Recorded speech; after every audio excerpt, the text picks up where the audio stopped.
Looks like we're live. It says we're live anyway. All right, y'all. Happy hump day and day before Thanksgiving. So we're going to try to keep this a little short tonight. I know a lot of people are probably traveling. Shit like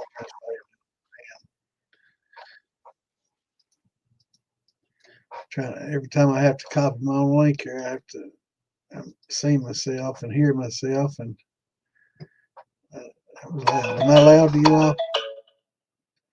There goes my notifications. So let me get these links shared. And when I start saying hello back, that's when I'm back in it. So we're going to try to not get too far behind tonight. And we promised a lot of beginners, hopefully the beginners that were here last week or Saturday come back and we can go over the basics for them and go over just the fundamentals of distillation and a little more help in still selection and depending on what they want and kind of give them a step-by-step on still building or on mash building, so they'll be able to know how to cook the grains properly and give them an all grain introduction, and then they can learn to gelatinize their corns and grains and extract the sugars out of the starches. And so hopefully we'll get those beginners back. And let me check this page. I need to make sure Mark ain't live right now. I don't want to post on him. If he is, he's not. Okay. Yeah, he might not. His work schedule varies so much, you never know if he's going to be able to do it or not. But if so, he can delete that. Because I don't want to post on someone's page if they've got something going on themselves. That's not very cool.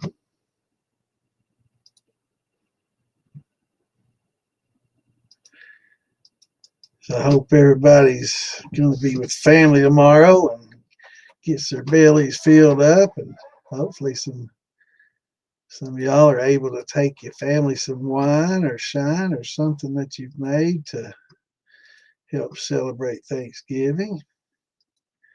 That's always welcome. My family, when I first started bringing wine to the holidays, I guess it was Christmas. The first time I brought something was on Christmas, and they were kind of skeptical at first. They're like, "Uh-oh, he's brought wine." They thought it was going to be terrible, you know.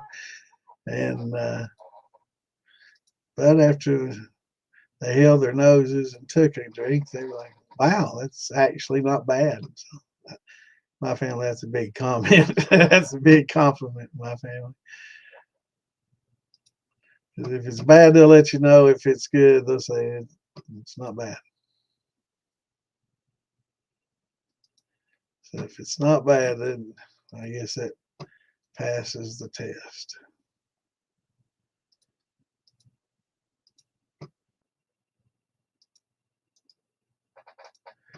And I think that'll probably be the last link.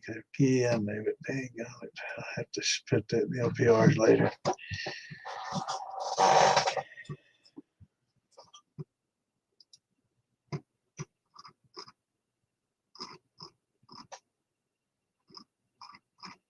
So we're going to try to keep this brief, and we're not going to try to go too much past the 10 o'clock mark. You made in here first, RK. That's good. What's going on, brother? What's going on, Curtis? Yeah, man. We're actually going to have breakfast at my sister's, and I guess Nan and I are going to do our own thing. My dad's getting rid. He has trouble.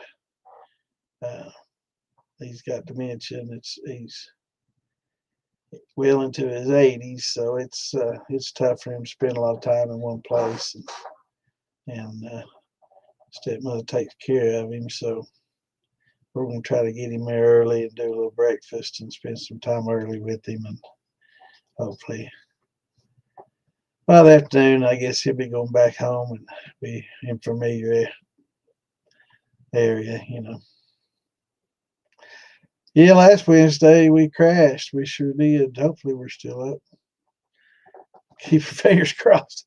But I gave the link to Clint, and if it goes down, maybe he can grab that link I sent him and jump in there and pick up where it left off. Hopefully we won't have to test that, but if we do, oh hell, you ain't late. I've just got the link shared. Hope you're doing good, brother. What's going on, Frank? Billy, I mean. Just playing with your meat. Oh, hell. Who's smoking your meat? Yeah, that's good. Everybody needs to get their meat smoked here once in a while, don't you? Oh, I did say this ain't anybody under 21, didn't I? All right, so we'll give people time to get in here while we sit and chat.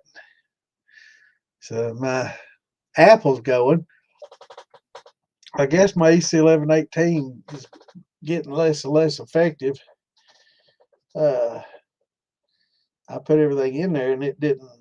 I did the starter with the EC1118. It foamed up a little bit, but when I poured it in the juice, it didn't do nothing for a couple of days. And I was like, well, damn. Well, that's not good. I was going to put some rye on top of it and make some apple rye, but I'm not going to waste my rye if this is going to be a troublesome. Oh, yeah, I'm glad you missed that. Sorry, brother. And we make them big and wide, too. Big and wide. Reminds me of a little kindergarten song, big and wide. But anyway, so I thought I'm not going to waste any rye if it's going to be a stuck or problematic fermentation. I looked at temperature and it was mid to upper 70s. pH was fine. And so temperature fine, pH was fine. And I know it had plenty of sugar in it. I had to put about, I guess the juice I used was 1040. All the juices that I used was 1040. So I added, about a pound per gallon to bring it up to 1080, which it did. And it wasn't doing nothing. I had my yeast nutrients in there, my DAP, and everything, pH, everything was in there good. All my numbers good. So I guess it had to be the yeast. So I threw a little bit of the Red Star Distillers yeast on it. I probably should have gone with I've got some Premier Blanc. I should have gone with that, but I put some Deity on it, and it is, Mark. But we got some Seb Star or Seb. Well, hell, Clint, you're gonna have to help me. Seb, Clint's one that uses them. I can't remember what I need to make a note of those. I need to order them first and foremost because I've never really fooled with just rye or just wheat or done an all wheat or an all rye recipe because it was so viscous like that. And it's just basically it's the same process as gelatinizing the corn, but it's just a different grain and it gelatinizes different. Sebflow, that's the word I was looking for, Sebflow. And Visco Seb, is there a Seb Visco or has it always been Visco Seb? What's going on, Mr. Parker? Good to see you, brother. Is there a Seb Visco? But anyway, it breaks up the gluten. So that's a gluten buildup, and it's kind of like gelatinizing corn. It thickens, and it's just a different type of starch. Gelatinizing. So a different, not I shouldn't say different type of starch because it's just a different grain gelatinizing because the starches are the same. It's the same amylo and amylopectin as all the other cereal grains and all the other grains and all the other starches basically, but they react differently right when you cook them. So instead of getting gelatinizing corn, you're gelatinizing the grain, and it instead of being a yellow goo, it's a clear goo. It's kind of a white clear goo. But yeah, it is a pain in the butt, but there's some enzymes that we use to help those, and Clint label those right there, the viscoseb and the sebflow. And those help a lot with it. And there's a glucanase too that will help with it. And I guess that's basically what those are, is a glucanase. Let me check it, sebflow.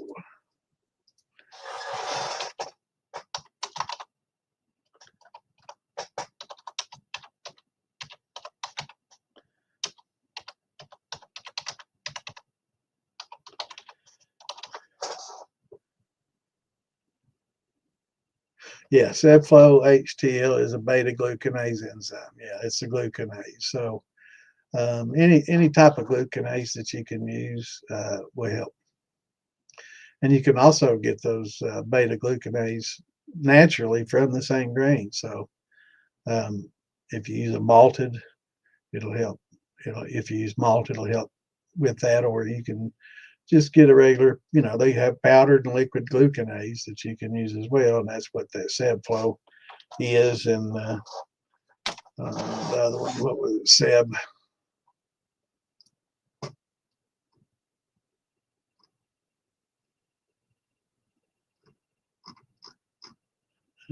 Viscoseb.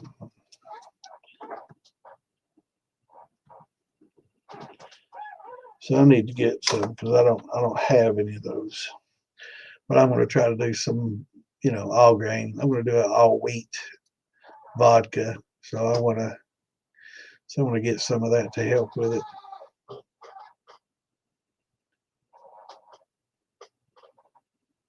The viscoseb does have other enzymes. Good. Viscoseb. All right, so I'm put a little star by that one so I get that.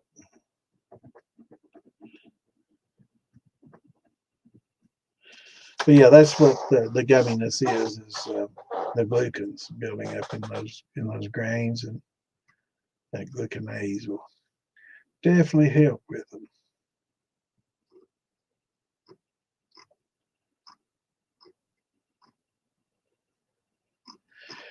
Well, yeah, last Wednesday, my modem went down at my website. My site didn't crash. My modem went down. We figured it yesterday or the next day. They came out and had a look at everything, and took a while to troubleshoot. Actually, I was on the phone that night for over an hour trying everything. Have you reset this? Did you restart your? I'm like, man, I've been at this since they, had computers. And it was a bad modem that gone out.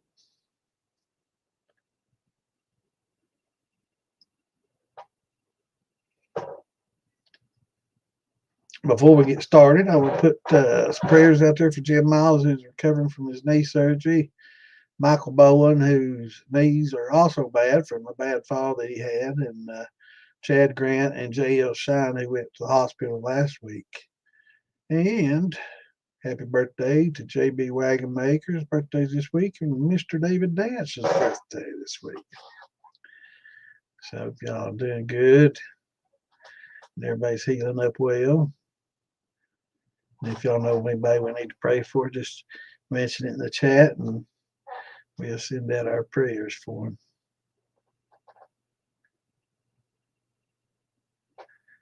So I'm hoping everybody has a good Thanksgiving. What all y'all have planned?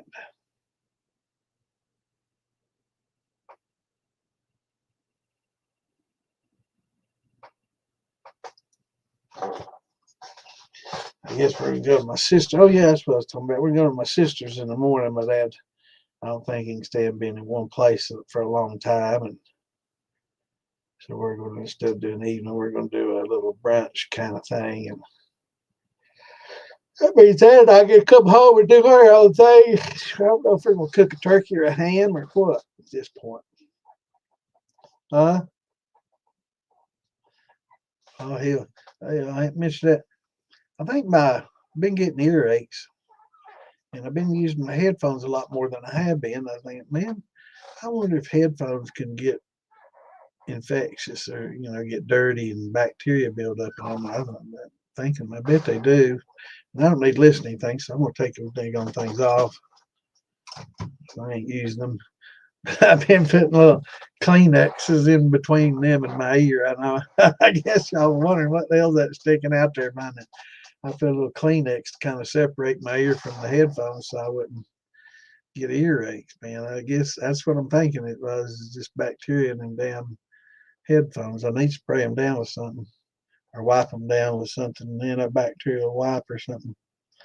So I don't want to get earaches, or it should go right to your brain. Earaches are dangerous. Ear infections are pretty dangerous to have. It's pretty close to the brain. You definitely don't want infections going to your brain. I'm gonna get a haircut. LD Carlson amylase. Yeah, they make some different types of amylase. I've got some LD. Actually, I think I've got some LD glucanase. Um, Beta glucanase. No. It's a glucoamylase. It's not glucanase. It's a little bit different, but yeah. LD Carlson makes good products. I've got quite a few of them. I buy a lot of that stuff. Their stuff. They make good nutrients. Their diammonium phosphate, their DAP is good. Fermax, Fermo, Fermade. They got some pretty good products. I buy quite a bit of LD Carlson stuff. Yeah, they got good stuff. Been buying them for years. They've got quite a few things from them. In fact, let me go look. I'll see what kind it is I've got. Just got my box right in here. Be right back.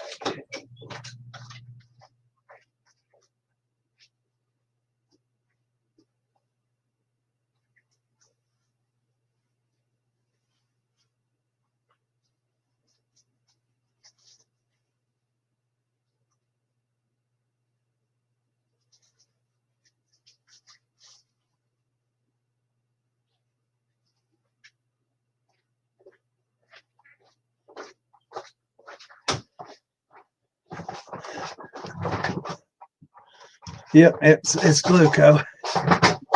What's going on, Roy? Good to see you, brother.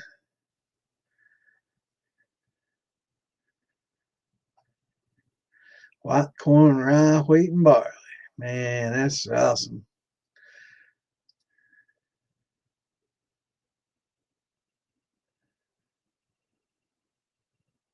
Yeah. This is stuff I've had for a while, so I'm not throwing nothing away.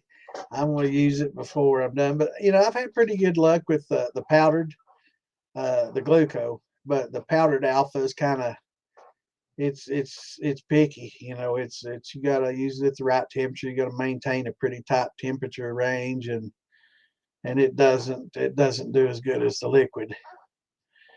But I've got a bunch of the powder amylase alpha and a bunch of the powdered glucose. So till I'm done with them, I'm gonna use them. And I generally use both. I'll use about half and half of each, trying to stretch it out just because I'm too damn tight to throw that thing away. Even though I don't like it and it doesn't do that great, uh, I won't throw it away. I'll have to use it. I'm just too tight to. I hate throwing stuff away that I can use. So I don't know. I might just save it for a pinch, but it kind of denatures it. Shelf life is kind of limited on them. They're not forever. So I just try to use it as best I can. I'll use the liquid and then I'll throw a little bit in there. It just makes me feel better. I can't throw it away. Yeah, I always add some oats too, Clint. Yeah, I always throw a few handfuls in there. And if unless it's a 5 or 10% or something like that, I usually don't even count it, but I'll throw a few handfuls in there always just for the mouth feel and to soften things up. That sounds good, Roy.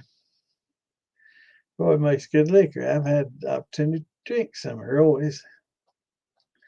Maggie this year is the latest, I guess. I had some of Roy's. Good stuff. Good stuff. Good seeing you, brother.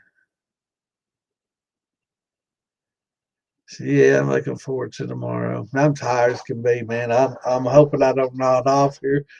I'm about to fall asleep right after I ate dinner, sitting there watching TV, and I've been watching this Daryl Dixon. I don't know if y'all ever watched The Walking Dead when it was out, and I guess this is one of the spinoffs. So I guess Negan might have one of his, and I guess Daryl and Carol have a spinoff, and Daryl Dixon, and it's I guess on they got a couple of seasons done, and we've been watching that. So I was sitting there watching that and about fell damn asleep, man. So I'm pretty tired. I keep that liquid in the refrigerator. Yeah, I keep it in the refrigerator. Now let's see. I would say probably a couple of years, but I'm gonna check and see, and it might vary based on the manufacturer and the source. Um, but mine didn't come with an expiration date, so I'm gonna look it up.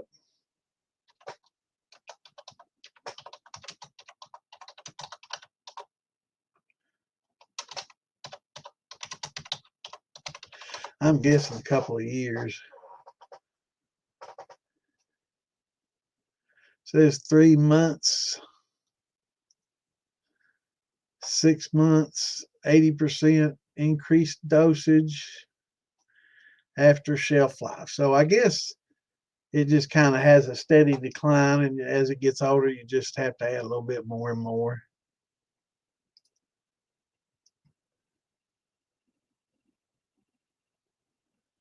And you definitely don't want to freeze it. This says most thermostable alpha amylases can maintain activity for 24 months as long as they're kept, in the range refrigerator temp. So that sounds about right, up to a couple of years.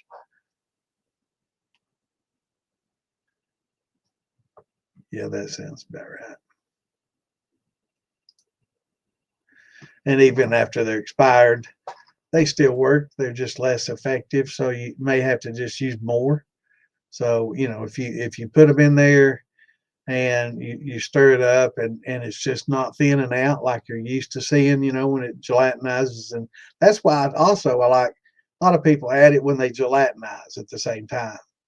And I like gelatinizing mine and letting it get good and thick, and then adding, the amylase on top of that.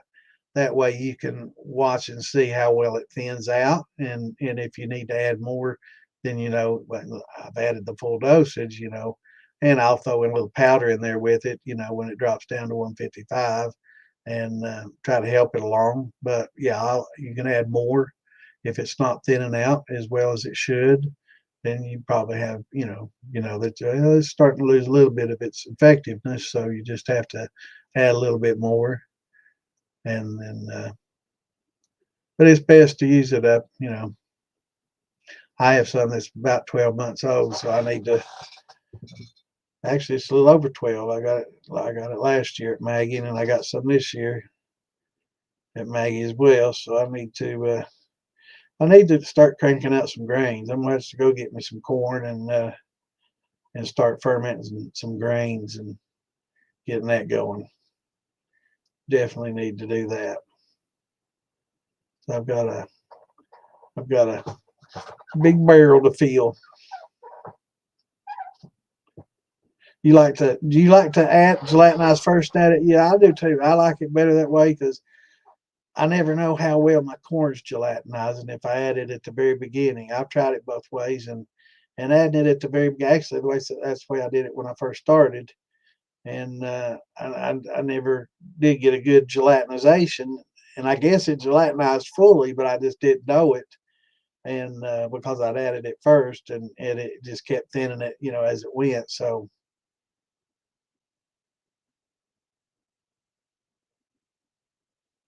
yeah. Yeah, I think that's generally the rule. Is it may not ever.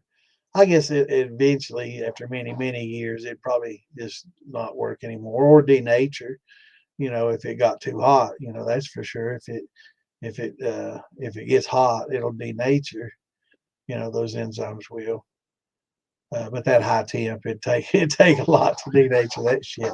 You know, that's kind of what the whole purpose of it is. But yeah, I guess that powdered it'd take 155 to denature it.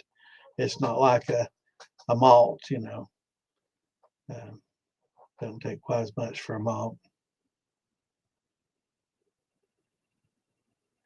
I had a buddy of mine send me a picture of his malting it. Man, I'm so jealous. He's got a malting table, probably 30 feet long, 10 feet wide, covered in malt, man, malting some grains. Man, he's got it down, bro.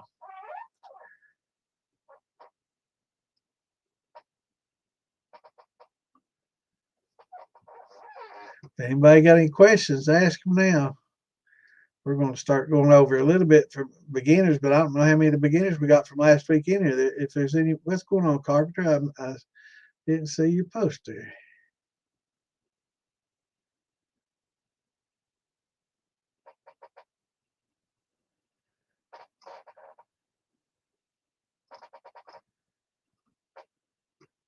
Yeah, I like to gelatinize it too. I mean, I like to have that after it gelatinizes.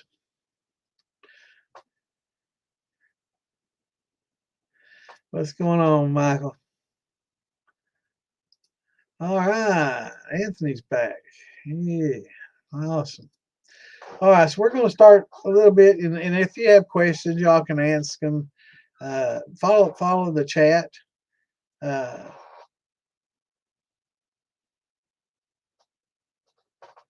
yeah, I agree with that. If you're doing a bunch, it'd probably be a good idea to help. You know, help, especially if you're doing 3+ per gallon. I've heard people say, "Oh, I do like 5 or 6 pounds per gallon." I'm like, I don't know. It's pretty thick. But yeah, I do about 2.5. I try to keep it down to there. Thank you, Nancy. I hope you do the same, dear. From North Kakalaki. Well, it's good to see you. I hope everybody has a good Thanksgiving too. You and yours, Nancy. Yeah, it's all barley. You know, it's feed grade is just the grain. It's barley. Yeah, you can malt it and use it the same. It's like corn. You know, people say, "Oh, can you use that food grade corn?" Well, you know, or feed grade corn, and it's just grain. You know, it's yeah. It depends on the drying process and how old it is. You know, and but yeah, you can definitely use it for sure. The only thing I've heard is somebody was asking me about they found a good deal on rye at Lowe's, and I'm like, Lowe's sells rye, and I'm like, damn. And I started thinking about it. I'm like, are you talking about the rye grass seed? Yeah, that rye. And I'm like, I don't think you're going to use that. Hey, it's probably Penske or has some kind of sprayed on uh, fertilizer, but yeah, that's not the same rye as what we use in our beverage making. But yeah, the barley be fine. Yeah, the feed grade barley's fine. Yeah, yeah, it might not be the same as a 6 row, or I'm not sure what the source, whether it's a 2 row, 6 row, what kind of barley it is, but um, yeah,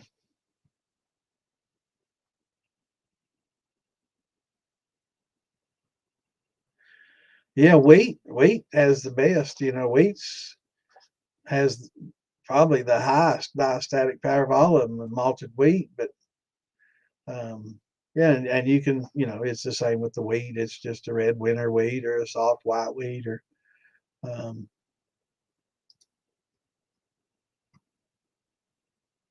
yeah, yeah. It's barley as long as it doesn't, it's fine as long as it doesn't have anything sprayed on it or added to it. And, a lot of times with feed grade things, they add um, yeah, getting over 3, it'll definitely increase your gravity. Now, I found with about 2.5, I can get to 1070 and plus, with about 2.5. But if you want to get, 1080 or something like that, you're gonna have to use a little bit more. But if not, you can always throw in a little bit of dextrose or some corn sugar, corn syrup, and it's not too bad. But yeah, definitely with three, a little over three, you're definitely going to get your higher gravity and get a little more increased production without that bite. Yeah. The malted wheat has one of the highest diastatic powers of all the grains. Yeah, you can use that to convert your corn just fine, just like a malted barley. In fact, now that we have the liquid amylase that a lot of people use, the 6 row, is becoming a little less popular because now you can use the 2 row, which has a little less diastatic power, but most say, I'm not going to say everybody, but most say, especially your beer makers, will say that your 2 row is going to have a little better flavor. So yeah, you can malt your wheat, you can malt rye, you can malt for sure the barley, but yeah, the wheat, the malted wheat, has some of the highest diastatic. And you need to look at the guides on malting it because it's a little different than corn. The radical in corn is just one little shoot that comes out, right? And once it gets to about a eighth of an inch to a quarter of an inch, not quite a quarter, about an eighth, a little over, then you want to stop the process and dry it. And then, if you can tumble it and knock that little dry radical off, it's best. Um, but with the wheat and the barley and stuff, it actually has like little fingers and stuff, a root, actually roots coming out instead of just one tap root. So there'll be a certain rate. See, what you want to do is when you malt your grains, you want to begin the malting process because that's what unleashes all the natural enzymes that are indigenous to that grain, right? So once they're activated, your indication that it's worked is that a little root will come out. And as soon as that little root comes out, you realize that you've converted all you've activated, I should say, not converted, activated is the best word. The enzymes in there, the natural endogenous, enzymes inside those grains. Once you've done that, you want to stop the process. So you don't want to heat it up too much, but you want to dry it as quickly as possible to stop that process because you don't want all those enzymes being, used up by the natural sugars that are in the grain or the endosperm inside that grain, and that's what feeds those enzymes, and that the enzymes converting the sugars or the endosperm inside that seed or grain is what fuels the growth of that radical and the root starting to come out to get the plant started before it sends the shoot out, and it starts getting its energy from the sun then. So up until that point, it gets all of its energy from the enzyme and the endosperms within that grain. So you want to stop that process as soon as possible to maximize the amount of sugars and starches. The endosperm is just pure starch in there. You want to maximize those, and you also want to maximize the amount of your enzymes, your natural alpha and beta glucanase within that grain. So you want to maximize those. So as soon as you can stop that process, once they're activated, the better. That way you'll get the most amount per each grain, and you'll get a better conversion. Corn itself, if you malt your own corn, it doesn't have enough really to convert itself fully. So it's always, even if you have malted corn, you can get by with it. I mean, back in the day, they still distilled with it and ran it, but you're getting a 1040, 1050. It's a pretty low, starting gravity, and that was plenty for them. They didn't have to use that expensive sugar, back in the late 1800s, early 1900s. Well, for all time, sugar has always been a pretty expensive commodity, and still they started mass producing it and growing it, and and the prices went down. But that hasn't happened to the last 100 years or so. So prior to that, it was pretty expensive. So a lot of people would malt their grains and just go with malt, bought their corn, and whatever you got, you got, because a lot of people, especially in Appalachia, didn't have access to a lot of malted barley and malted wheats and some of these other grains. They could get corn and grow their own corn, but there's a pretty limited farmland in eastern Kentucky and in Appalachia in general because it's so mountainous. So they they'd run that low gravity beer and still produce some alcohol, but a lot of times back then they'd have to run it twice. And then that's kind of when they came out with the thumper long, long, long ago. They wouldn't have to run it twice. They could just get that second distillation, pretty much from the thumper. And that was back in the days when the starting gravity was about 1040, 1050 tops. I guess 1050 is probably considered a great, fermentation or a great conversion with that malted corn. And yeah, oh yeah, yeah. It's still cheaper to, especially now that we have exogenous enzymes. If we still had to do the malting and go with malting and using all grains and malt to convert, it would probably be more expensive to try to do that than just the sugar. But with the malting process, it's difficult, time consuming, and it takes labor and hours and time and more product. So you can't just do an all corn with some exogenous enzymes that are real cheap. You're going to have to add more grains, and it increases the grain bill and it increases the cost. But definitely, with the exogenous enzymes like we have these days, it's much, much cheaper to convert corn to get your sugars than to try to add sugar, because you can get corn sugars once you convert them cheaper than you can buy it in the bags. And Mikey Frayne and I, we spent a lot of time and effort trying to calculate the costs and what kind of conversion and what you're getting out of it and what it costs.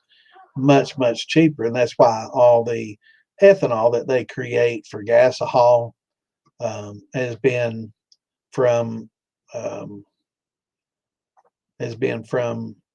grains. You don't see them making sugar gasohol. So it's definitely something that's gonna. Let's see here.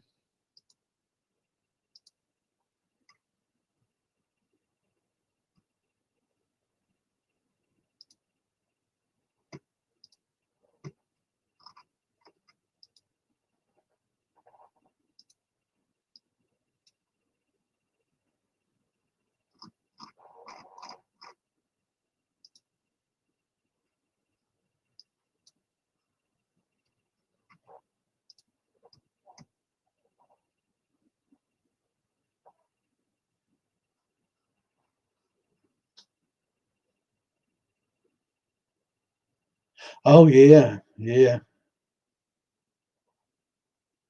Oh, it's definitely more expensive. Definitely, and it's cheaper just to get all your sugars from there. Uh-oh.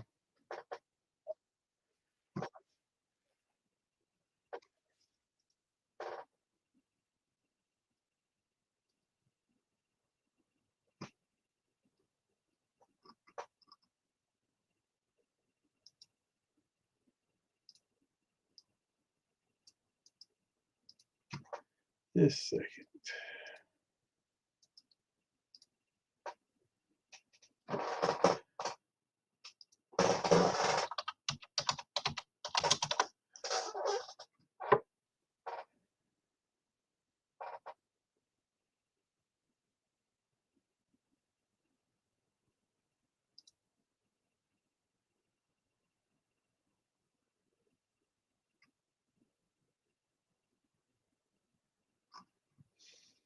Just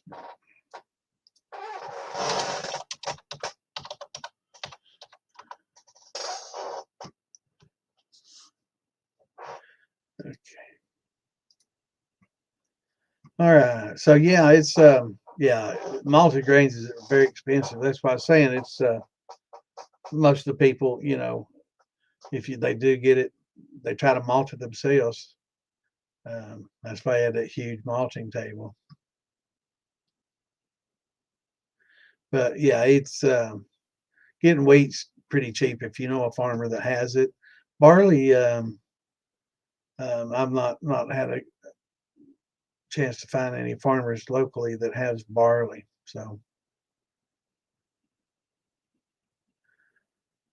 oh, you've had a stuck fermentation. Okay, could be several things. Check the temperature to make sure the temperature's mid 70s to mid 80s, somewhere in that range, depending on your yeast. I think you said that you had a dry yeast, or that's what I was trying to do. I was trying to translate your comments so I could figure out what you were talking about. But you're using an active dry yeast, so probably close to 80. Is probably a good medium temperature. Um, yeah, I did.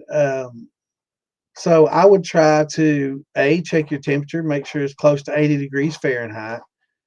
Check your pH to make sure that it's 4.5 to 5.5, somewhere in that range would be fine. And if those are okay, and you had enough sugar to start with, then you might need to check and try some different yeast. I was talking about that at the very beginning of the show. I've got some apple going right now. And I threw in some EC1118. It's getting some time on it. Now, also, you want to store your yeast in the refrigerator. So it's best kept in the fridge so you can, keep it fresh longer. You can freeze your yeast, but if you do freeze it, make sure that you let it thaw out completely before you use it. Or if you try to use it, go from frozen to dumping it in the water, it generally doesn't, it's not as effective.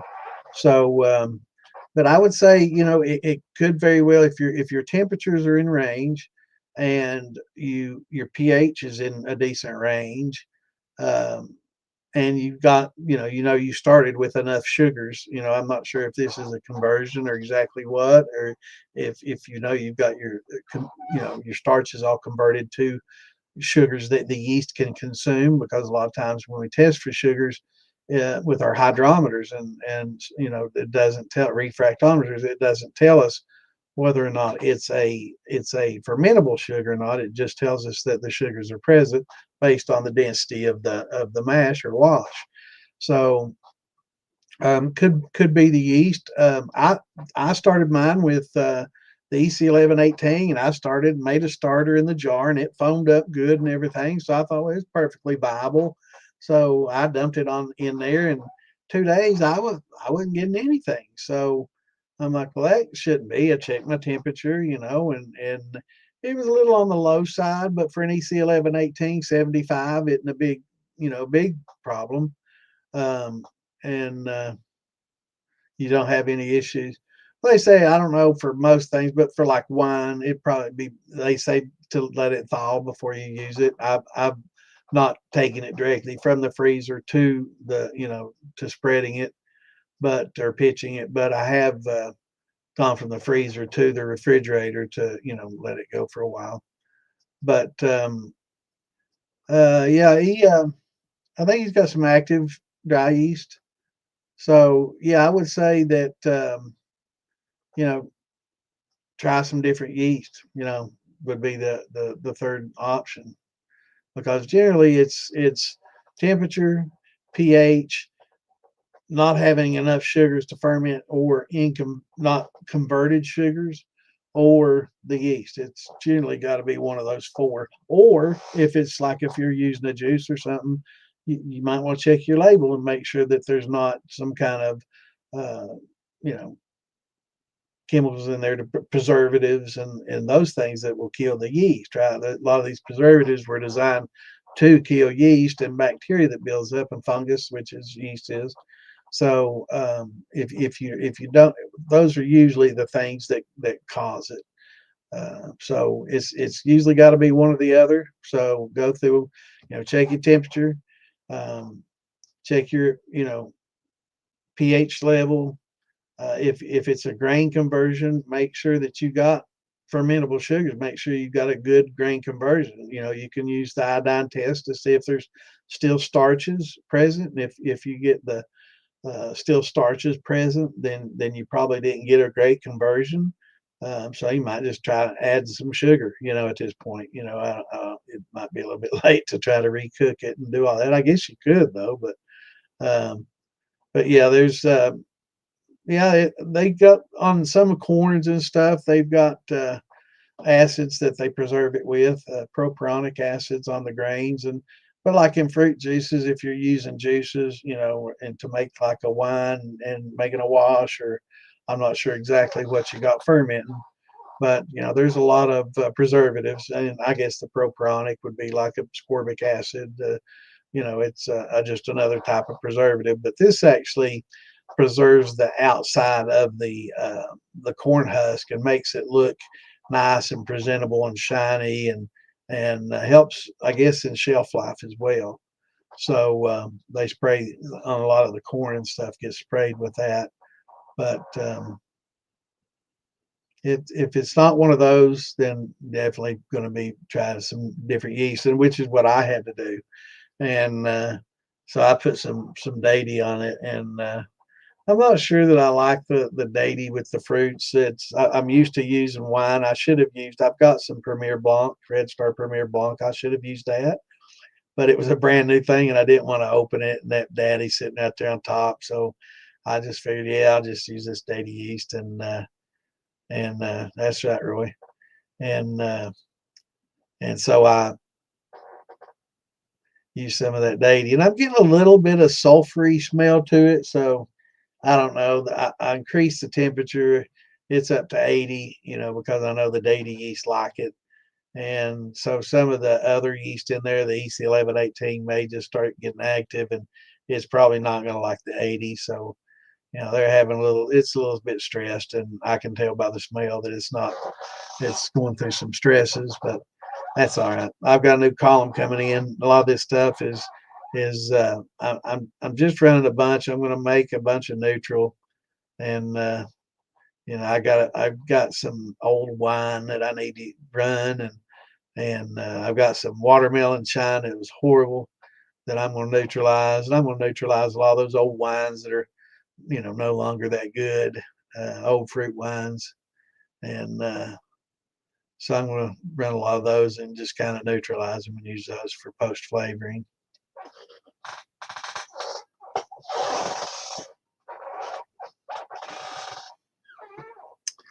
But let's see here. We've got some beginners in here, so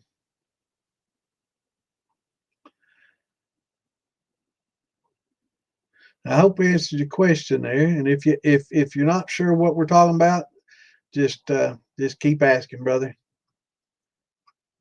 But I had to go into the translator there to see what you were saying on your first question. It didn't automatically translate it for me, so but I did get that meant.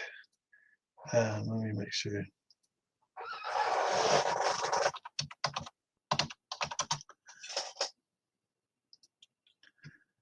Instant yeast, yeah, instant yeast.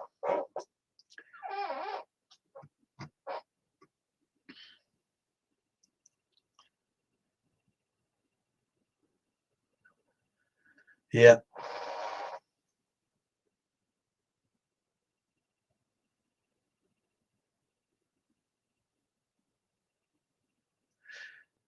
You do too, huh? Now, a lot of those fruit wines, I've got some in there like 3 or 4 years old. I just hadn't had a chance to drink them, and they've just gotten, they're not that great anymore. Like my plum wine, I've got some plum wine in there that's going on 4 years old now, and it's not that good. Now the grape wine is just fine. It's good, but some fruits they don't age well. It's not they're not all wine or is like grape wine. It doesn't all get better with time. Like a lot of your fruit wines. After they say the best time to drink them is like 9 months to a year and a half, in that range, and then after a year and a half, 2 years, depending on the fruit now. but a lot of them start degrading in flavor. And so you want to start out with a simple sugar wash, right? With the wine, yeah, I've had some that get cloudy, and you know, and it depends. Are you using mostly fruit, or are you doing fruit and juice? I like to, a lot of mine. I'll add some Welch's juice to mine. I do the 100%, and then there's a store brand I get that's 100% juiced. It doesn't have any of the preservatives in it, so it's good to use. But I try to supplement my fruits with sometimes with the juice because it's just so expensive just to do fruit juice, right? Um, but just time. I mean, just letting them sit in that secondary fermentation for long periods of time under the airlock, and just keep watering that airlock. And if you get a little buildup in the bottom, once it gets a certain depth, you can rack it off again, into another fermentation vessel. I use the big 5-gallon plastic, water bottles with the number 10 stopper and the airlock. A lot of people would, say, oh, that's, barbaric. You have to use glass. It's horrible and all this. But I've never had any bad flavors from that plastic. It works well. Um, Fruit only. That's awesome. Yeah, for me it gets a little bit expensive. I mean, if you're a winery, you have your own and you grow your own, so you have plentiful amounts. But for me, I don't. Thinning agents, and I've heard them use egg whites to help settle it out. I know during cold weather you can do what's called cold crashing. You can leave that wine or put it in the freezer or put it in a cold area, and yeah, it's interesting. It's clouding up on you like that, especially wine. Now, I know a lot of places use rice husks to help thin and filter. Um, but cold crashing, if you have the ability to cold crash on a rack in between racks and on your final rack, if you want to rack it into something and cold crash it, put it, it's just above freezing, and that cold temperatures help, force things to settle down quicker, and it's called cold crashing, and that helps. But a lot of times too, with some of the fruits, especially I get a little bit of that with my white wine. And are y'all using potassium metabisulfate to stop fermentation, or potassium sorbate to stop it before you add? Yeah. Do y'all use the potassium sorbate and metabisulfate too? That can sometimes create a little bit of the powder effect in there, and it takes a while for that stuff to settle out.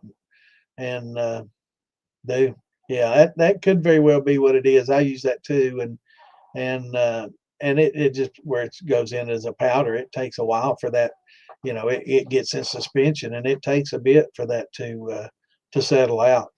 So just increase the rack times before you go to bottle. Is what were y'all using, grapes, or what kind of fruit? Y'all do a lot of different fruit wines.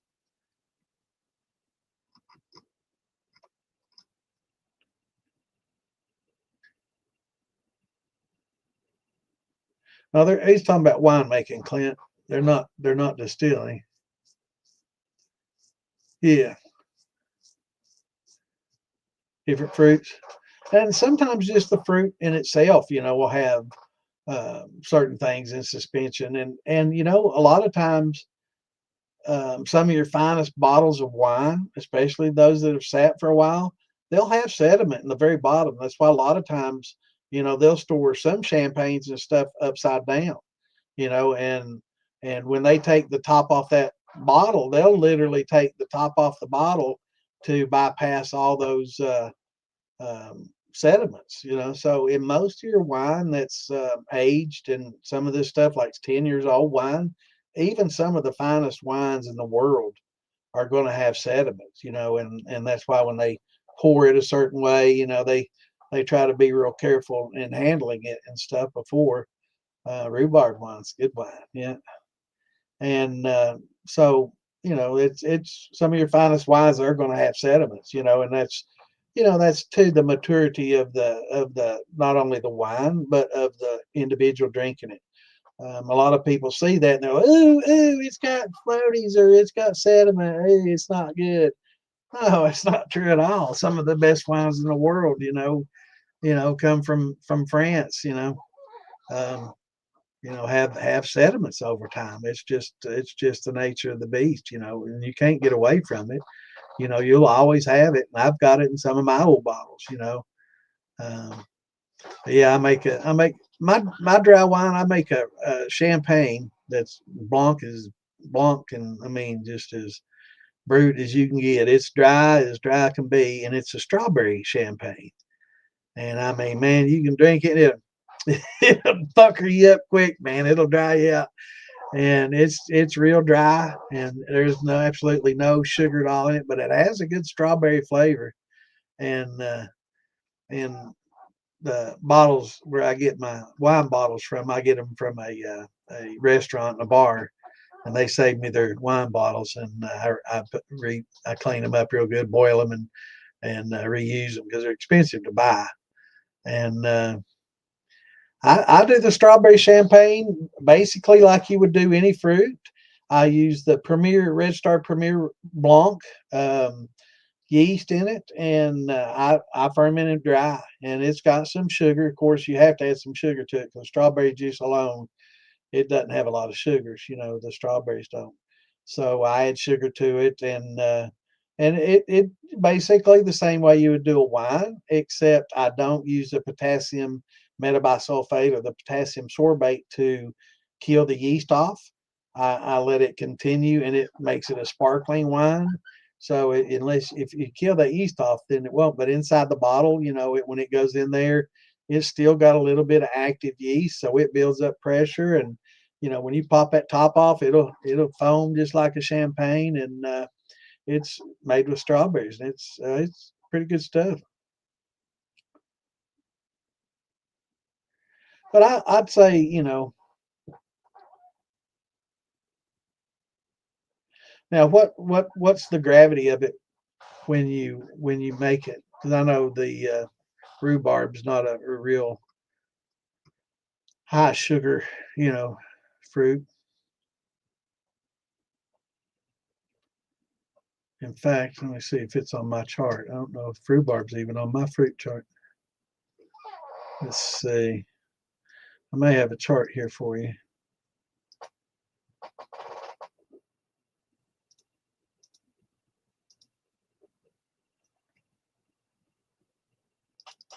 Let's see. Let me put these comments away.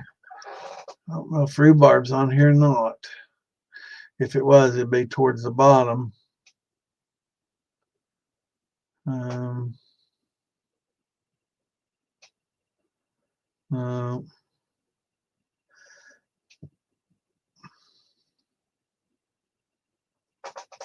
Let me open it up and separately and see what I got here in my file. I don't think it doesn't have it on there.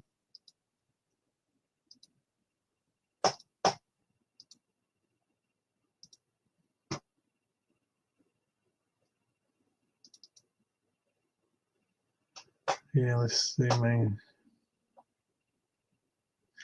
I would say it's probably towards the middle, though. In fact, let me do a quick check on that. I can answer much.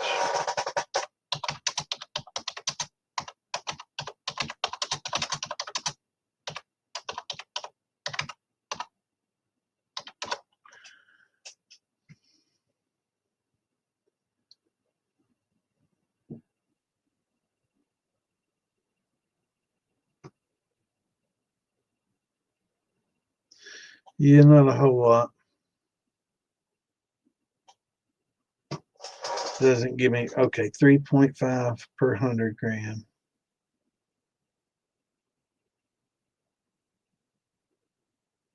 Yeah, it's not very high on the chart at all.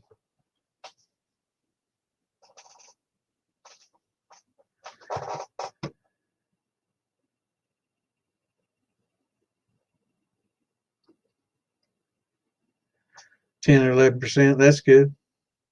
That's like a close to a 1080. I think 1080 is like 12. So this is a 107 and change, so 107.5. So that's good. Yeah. It's dry though, man. This stuff is dry.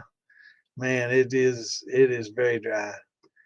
But I tell those girls, man, there's no sugar in it at all. It's very dry and it's low calorie, gluten free. Start saying all these things that they like it more for that reason.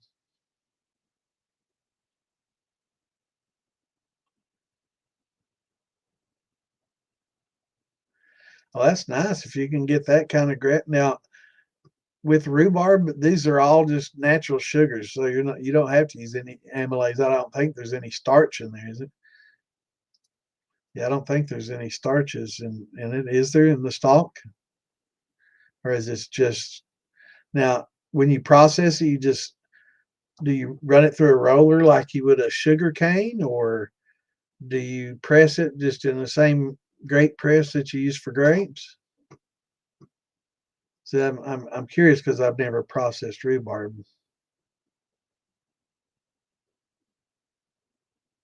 So see, now I'm learning tonight. See, that's good. That's why we're all helping each other.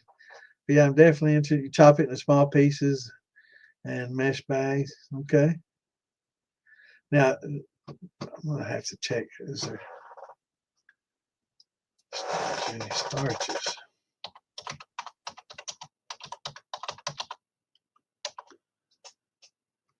Yeah, there's not any starches. I didn't think so to speak of. That's interesting. Yep, very cool. So you don't even you're not pressing. You just chop it up. You drop the juices in it and let the.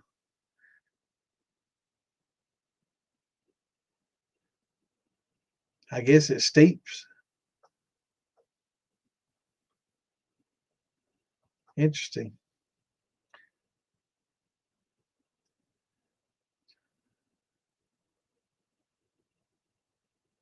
Cool. Very cool. And you mix that with a little bit of water to helps steep the. Or do you just use the rhubarb natural juices and stalks? That's so I'm interested because I've never done rhubarb, but it sounds definitely intriguing. Sugar and water. Okay. Cool. Awesome. That sounds good, man. I definitely like to try that sometime. Now, do you all sell nationwide or Total Wine? Can I go to Total Wine and get some of this or what?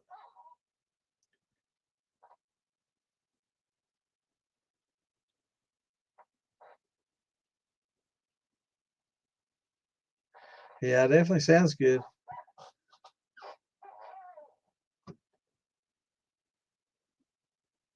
And y'all use the EC 1118 or oh, I didn't say it. It was Clint said that was.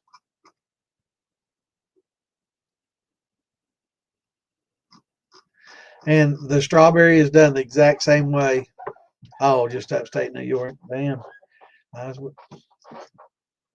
my brother's up there. I'll have to get him to send me one. But yeah, the strawberry you'll do the same way. Just mulch it up and small pieces and add water. I generally add like hot water to it to kill off anything, any wild yeast or anything. Um,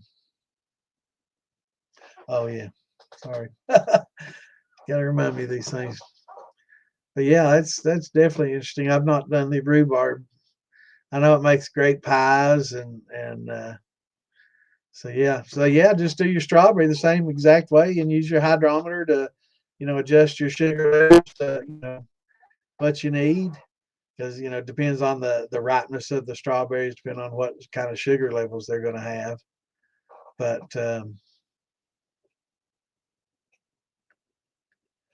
yeah, definitely got to try that for sure. Well, I appreciate you helping us there, sir. Smokes a lot. I used to smoke a lot more than I do now. I smoked a lot in '96. I sure did. I don't smoke as much as I used to. I've had to cut back and start getting my age. You can feel it in the next, I'm not talking about cigarettes either. So, but yeah, the next day you can start feeling it in your lungs and stuff. So I've had to cut way back. And they say, oh, do the dabs. Try the dabs. That won't hurt your lungs at all. Okay. Shit, man, that just tore my head up, man.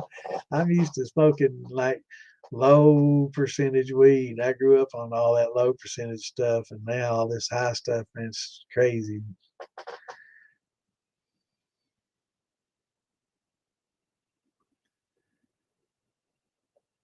Yeah, I just throw them in at any time since you're not relying on the enzymes, Roy. You can throw them in any time.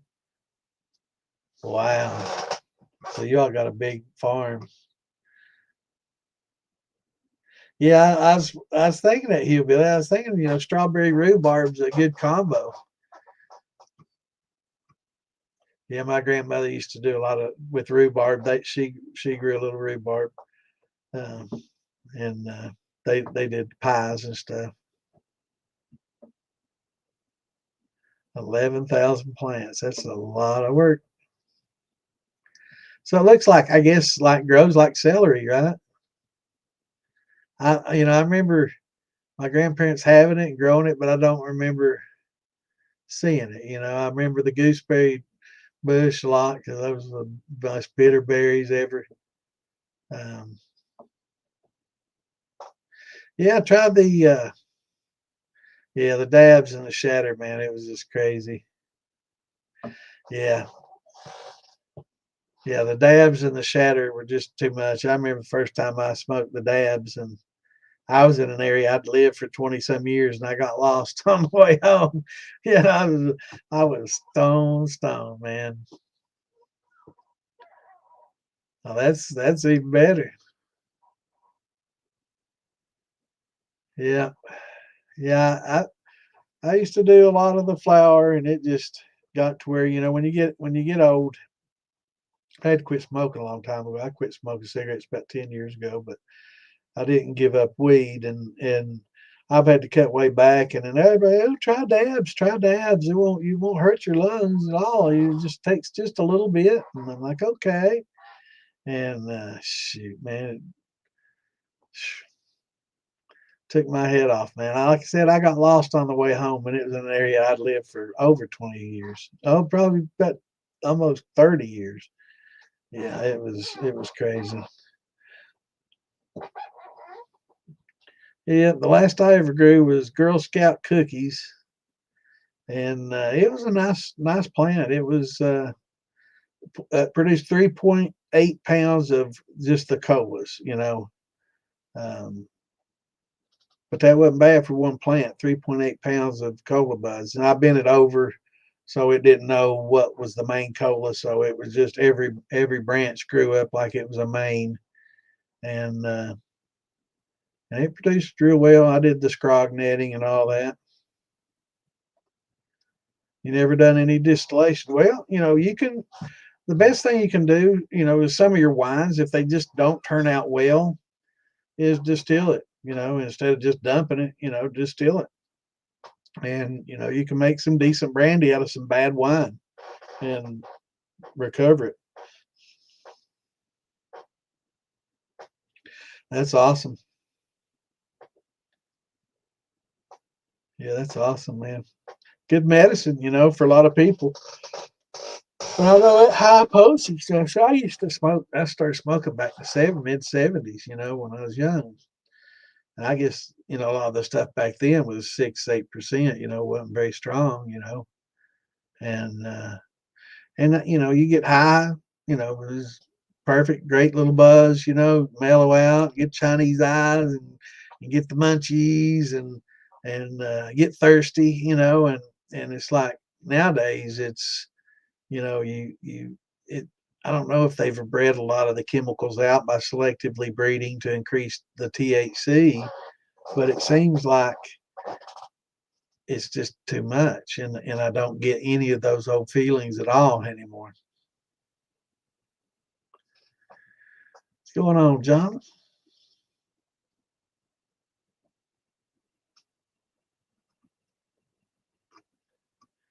Organic and outside, huh? That's one thing that's really, you know, the cost. A lot of, it's great to invest in a lot of this, but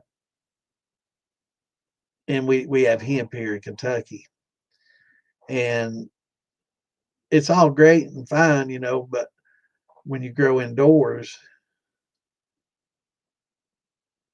you out here, brother? Well, hang around, man. We're getting ready to go over the basics of distilling. So if you want to learn how to distill, it'd be a good time, or come back and watch it like most people do later as you get a chance to. But either way, we appreciate you coming on and giving us some of your insight on your rhubarb wine. I definitely look forward to trying some of that. Yeah, I thought you were talking about 10,000 rhubarb plants. I'm like, man, that's a lot of fucking rhubarb. So I was thinking y'all did wine commercially, not weed. But either way, that's still a lot of work.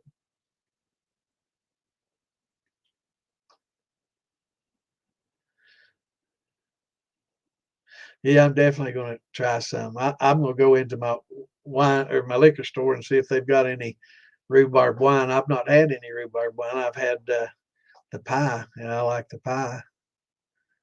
But I'm going to definitely have a look. Appreciate you coming in, man. We're on here every Wednesday and Saturday, so drop in and. But if you can watch this show later, because I'm going to go over the basics of distilling. So if you want to learn how to distill some of your wines, if you, like I say, if you get something that just gets real old, I'm all right. Well, give us a name. We don't mind. You can, if it name the winery, so I can. I've got a brother that lives up in New York. He may be able to find me some for Christmas. So what's the name of the wine and the company, and I can see if he can get me some. Yeah, it is getting about that time, Mark. I appreciate that. Because yeah, there's Greg Winery for rhubarb.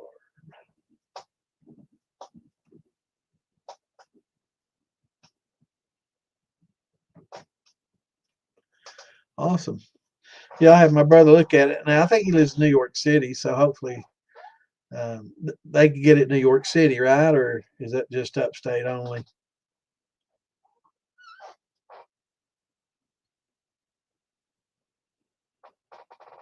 What's going on, Monty? Good to see you, brother. All right. I just noticed that.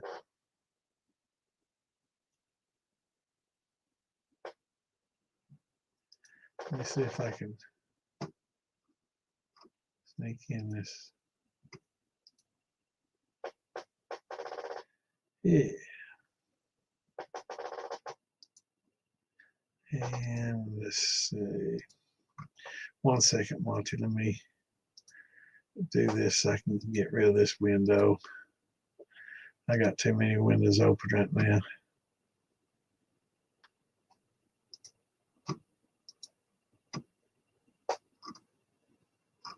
Yeah.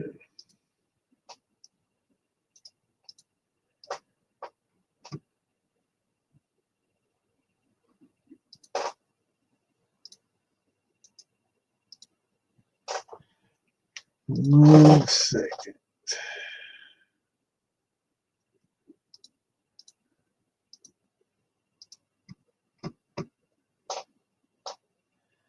Wow, it took that long. That took a while, man. Damn. I tell you, the mail's slow. Chris, it took Chris almost 3 or 4 weeks to get his. He was like, "Man, are you sure you sent him? You sure you got the address right and all this?" I'm like, "Hell yeah."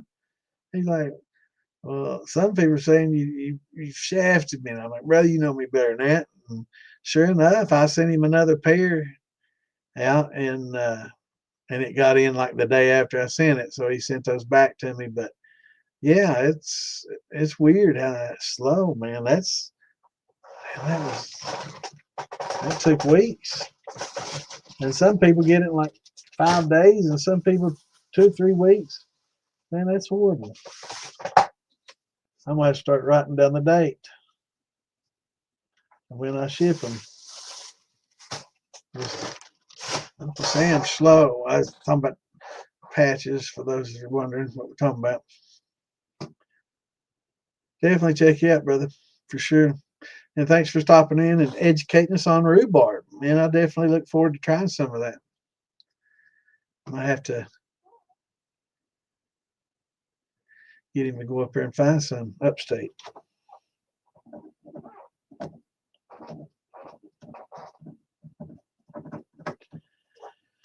All right. Well, if you want to come back and rewatch this stream, you can kind of pick it up about halfway, and we're going to start talking about distilling for beginners, and we're going to go over a few basic stills that are pretty inexpensive and easy to start with, and get you a decent, yield at the same time.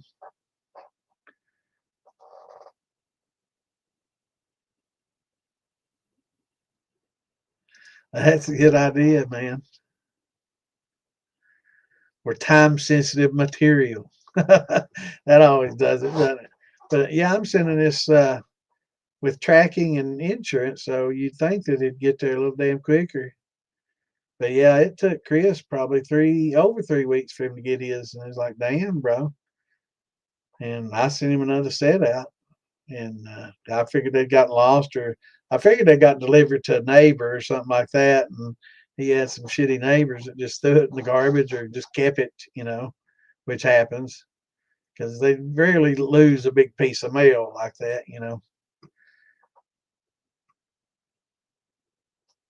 Yeah, they do, don't they? That's a fact. That is a fact.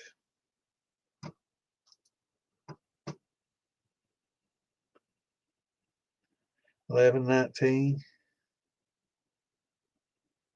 Is that when I sent it out? Let's see. Is time that slow? Man, maybe I just don't have a concept of time. I thought it was like 2 weeks ago. Oh, no. That was Frank I sent out October 3rd. I was thinking it was yours, but it was Frank's. Yeah. All right. Well, that wasn't too bad then. Let's see, the 19th.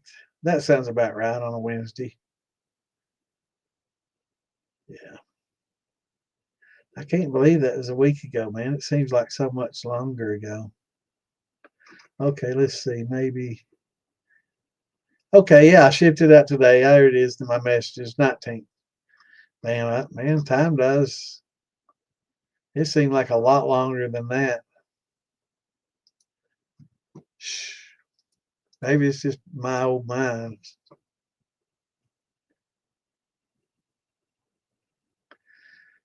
Hello, Miss Lisa. How are you? That's a fact. That's just right on the outside. Don't mind me. This is just junk mail. It'll be there tomorrow.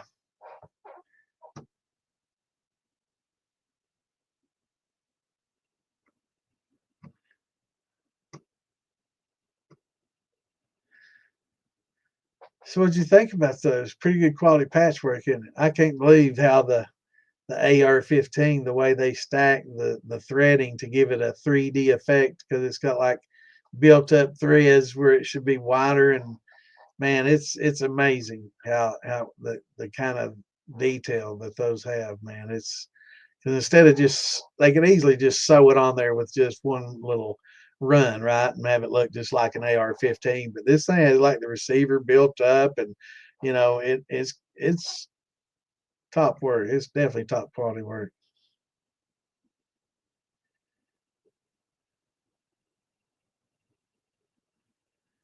Oh yeah. Time for a sippy sip. Now this is at 140.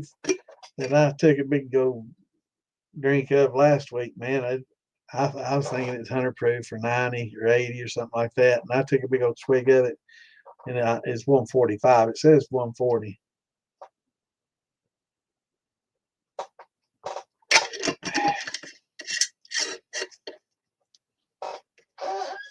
Yeah, yeah, it's definitely expensive to try to ship a lot of your grains and stuff. It gets costly. You gotta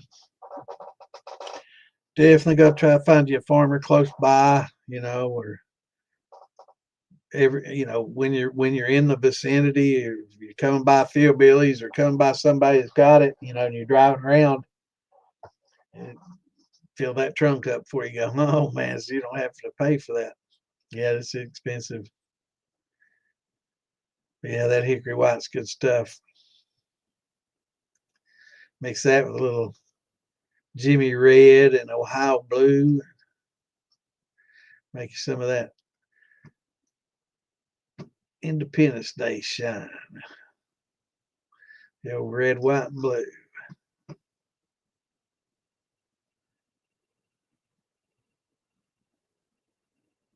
Freedom shine. There we go.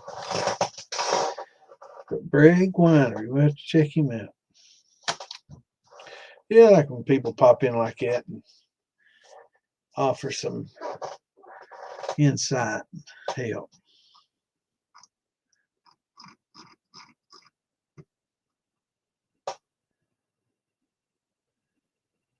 All right, well, we got some beginners on here. Let's talk a little bit about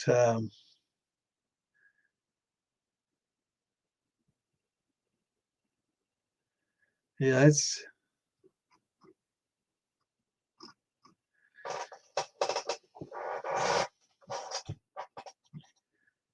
a little different, field corn and sweet corn. It's different.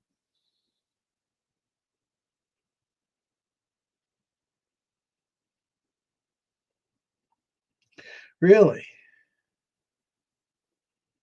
Well, that's good to know. I'm gonna have to make a note of that. Um, do they offer insurance and everything?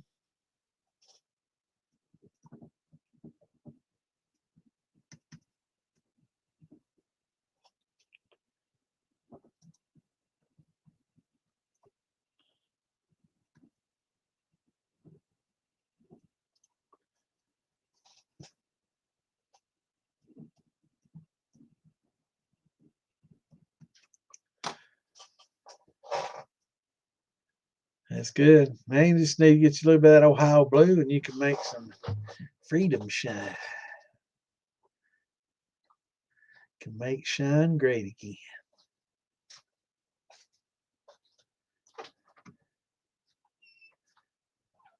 As your standard. I've never shipped with them, but I want to make sure that Field Billy. Oh, this is the company as your standard. Okay.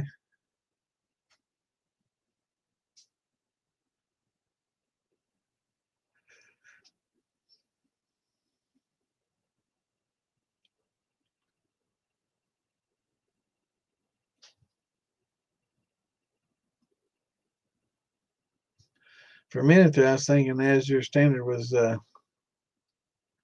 company that shipped just the corn to you from there, but now I'm seeing that it's the actual company, and I guess they just have a deal worked out to lower their shipping rate. But definitely, do they have barley? I can get all the corn and wheat I need here. I just need barley.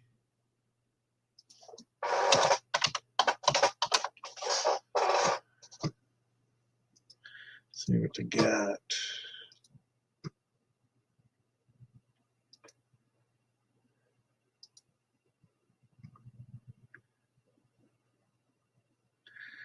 Oats, wheats, popcorn, oats, Kiona, spelts, barley.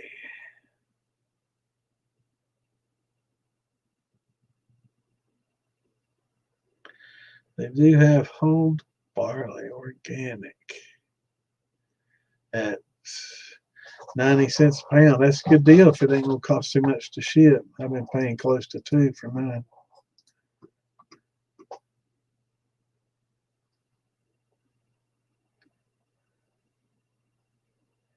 Yeah, they got a pretty good price, but I'll check it out later for sure.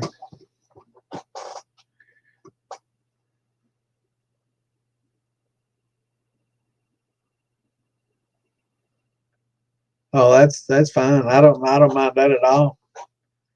I just can't, I don't have any source of barley. I can go to a brew store and get it, but it's more expensive there than Amazon, and I get it on Amazon a little over, about 210, 220 a pound, uh, malted. But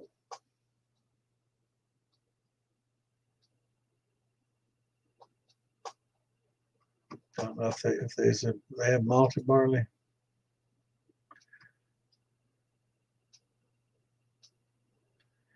Yeah, I guess that's malted myself. Yeah, that's not bad. I'll check him out later.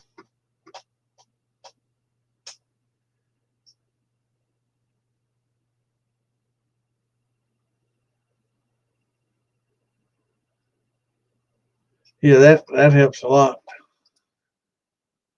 Good to know. All right, so back to the beginners. So for beginners, we're going to look at a few things tonight. We're going to start with the still, and you really need to kind of break down exactly what you want to distill. Most people will do what they drink, and if you drink vodka and pretty much like a neutral spirit, then you're going to be geared towards maybe a pot still with a column. Or if you prefer whiskeys and brandies and not really interested at all in the higher proof vodkas and higher proof distillates, then you use a different head on your pot still, a different cap. So instead of a column, you're just going to have a regular cap. And one of the best, well, we got two really the best type still for beginners and for cheap. Now, this is not a $2,000 copper steel, which I don't recommend for beginners. I recommend beginners before you even know if you're going to like the hobby or get into it or not. A lot of times it's best not to have too much money invested. If you got plenty of money and you want the best, then by all means get copper. It's going to have a little more maintenance to it, and you will get a little superior heating, more even heating, and probably a little better sulfite removal than just stainless alone. But we found that, like in this still here, you see this little football cap on the top of it there. You can fill that up with a copper mesh, a pure copper mesh.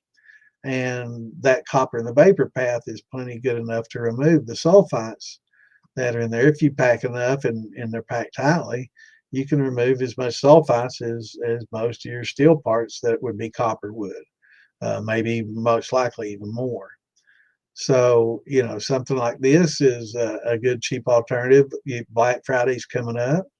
I haven't checked Bever's site yet, but I know a couple of years ago, Home Depot was selling the 18.5 gallon um, water distillation systems for $150, and that's normally they're about 230 to 250 for this setup here. And everything you get here is everything you need to get started. So you can grab this, you can put it on a turkey fryer, or you can put it on your stovetop, and you can be distilling that day after you clean it up real good and run some boiling water through it and make sure that you get all the dirties and nasties and germs and anything else that might be built up in there out.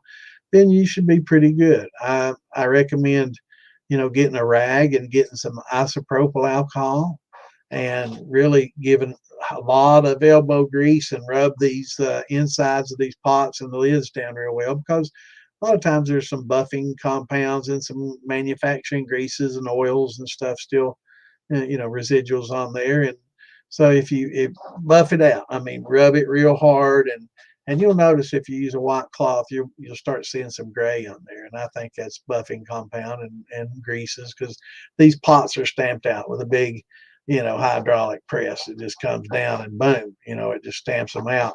So, there's a lot of greases on that head, right, that come down, and they cleaned up for the most part, but, there's a lot of heat, friction, temperature, and buffing compounds to polish. So as much of those as you can get out, it's less that you're going to have to worry about in your distillate, especially your first run or two. This isn't like copper, where you would really need to run a sacrificial run, but I would still do that just to be on the safe side. Now, they say, run it with just water. So boil it, clean it, run it out. I would do that last. First, you could run some vinegar through it. And people say, oh, this is all stainless. But there's certain, things that acid are solvents to acid, right? That acid will break down solutes, So if you run some vinegar through it, be good, and then follow up with some water to clean it out, and then do a sacrificial run. You could do, like somebody was asking earlier, about a sugar shine, and we're gonna cover that real quickly and go over. That's the most basic and easy to do. I shouldn't say easy, because a lot of times we get stuck, but that's one of the easiest things. And then we'll do a grain, simple grain fermentation too. But yeah, you can.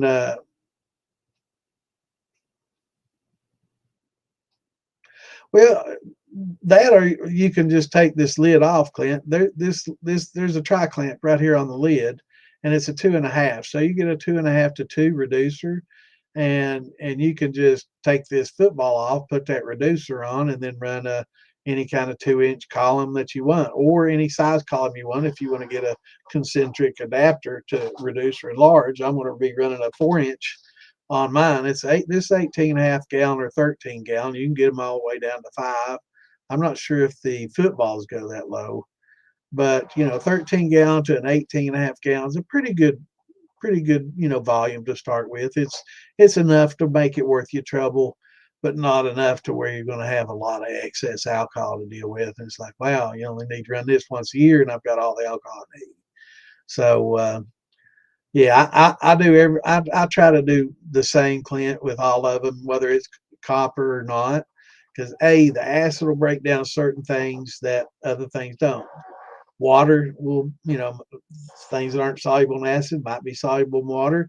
And then if you do your final run with alcohol in a sacrificial run, certain things may be, broken down by alcohol that sugar or that vinegar and water just don't touch, right?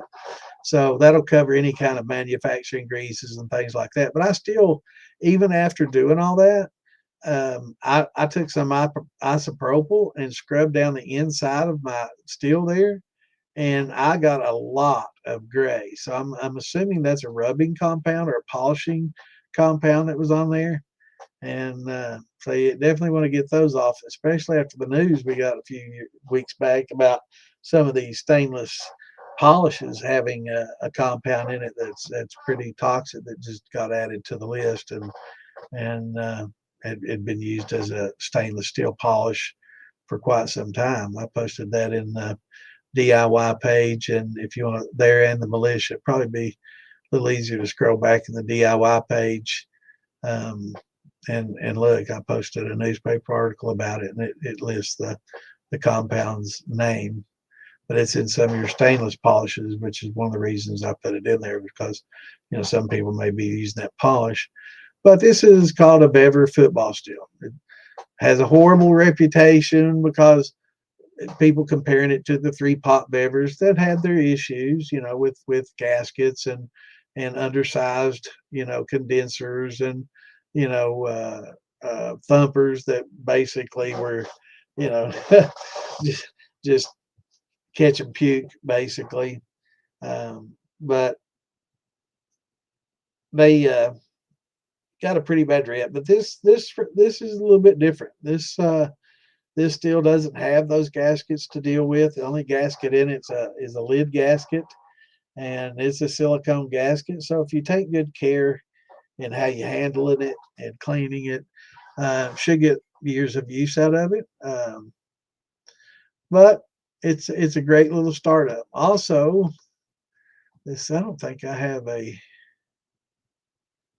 picture of the old beer keg.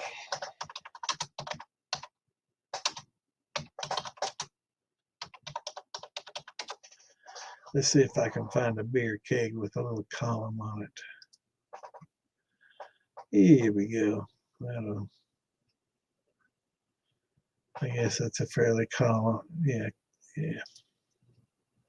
That's a fairly common looking column. I'd like to put something up there that doesn't have a, there we go. I don't want any brand names or advertise anybody. So there's the Vever, and those are about $2.30 on 18.5 gallon versions, and the 13s aren't a lot cheaper. They're like $2.15. So yeah, I was going to say keg steel is a great. It's 15 gallons, and so this is just a few gallons more and quite a bit more expensive, unless you get the keg with the extra ferrules that have been welded on, and sometimes on the side they'll weld ferrules for electric, so you can run it on electric. You could have that welded onto one of these as well. But let's see here. Let me throw that picture I just saved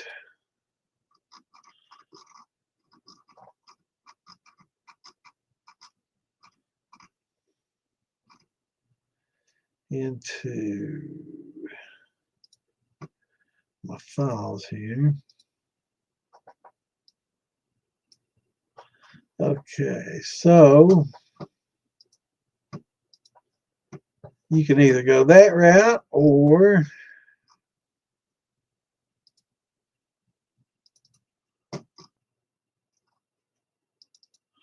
this route. And this is just your old standard beer keg with a column that you can buy off Billy or a whole host of other places, a lot of other sellers, and a lot of your steel builders and stuff will also sell these parts for kegs. But you can have kegs welded, get you 2-inch ferrules welded in the side of it for elements, for like water heater elements. But it's best to use the stainless ones instead of the water heater ones. But yeah, Anthony, did you get the football? Yeah, those both right there. Both of these steels right here are the best steels ever for a beginner and an intermediate. And really, all you need until you want to increase your production. That would be the only reason really to graduate from one of these, because it's basically a keg, probably the most heavy duty cooking pot that you'll ever encounter. Very, very solid built. The good thing about these are you take this column off and wrap those up and put them in a box with some packing material, keep them safe, and just let the keg sit there. And when somebody sees it, that's a beer keg. It's an old beer keg sitting over there. Yeah, Phil's a great guy. You'll not meet a finer person than Phil, that's for sure. He's a great guy with a big heart. That's what I just ordered, a 4-inch column for mine. It's one of the 4-inch 4 bubble plate, all glass, nice. But I just ordered one, and so that's going to sit on I've got kegs and I've got bevers. So, but yeah, if both of these make great pots. Now this pot is a little thinner. This is a much this keg is much more solid, heavy duty, something you can throw in the back of the truck and not worry a bit about, scratch it up. Who gives a shit? It's you can find them everywhere, for 35, 45 bucks. Once you start getting ferrules welded into the side and extra large ferrules welded into the top, then the price goes up pretty quickly, because getting somebody to weld that and paying a welder is not cheap. So then you gotta, you gotta pay, a little extra to have those welded on. But yeah, I agree. It's two of the best ways to go. Now for this column and for just that keg, it's 35 to 55 bucks, and that column's going to cost you about 150 bucks too. So it's a couple of hundred, two and a quarter, 250, and you're going to be about the same price as you are in your beverage. You're going to have a heavier duty steel here, but this one is a little bit easier to take the top off and clean, which was my issue when I used to use a keg for many, many, many years. I used a keg steel. And, then I didn't have anybody to weld me a big 4-inch ferrule in the top. So you get in there and scrub it and clean it, and keep it clean. I had to go to a car wash, and spray it out. I had no pressure washer. I couldn't afford that shit. So I had to go to the car wash and spray it out, and kind of keep it clean that way. Because, it was, you couldn't just take a garden hose and angle it in there and just get it good. Nowadays, on a pressure washer, they got these rotary, heads that shoot water out the side that you can go in and out, man, and have it clean in the heartbeat. But yeah, you can't beat a keg steel or this little bever for a beginner. Those are definitely the two routes to go. Durability with your keg. It kind of camouflages when it's alone in the corner sitting there. It's just no beer keg. It doesn't look like a steel. Where if you have that sitting in the corner, what's that interesting looking pot with that football head on it? That raises some eyebrows. But you see a keg sitting in the corner, and of course you keep these parts, the stainless parts, in a box, and oh boy, everybody's gonna think anything. This, I guess, if you took the football and all that off, you could just say, I use mine as a pressure canner, and you can I've got a little fitting on the top of mine. They make a 2.5 inch that can stop this, and you drill it and tap it out and put your little pressure gauge in there, and one of those little weights that spin to let the pressure out, so you can adjust your pressure. It makes a good little pressure boiler, pressure canner. So, take that football off, and it kind of disguises itself too. Whereas if you got a big old copper steel sitting in the corner, man, you just kind of hard to say that's something other than what it, we all know what it is. So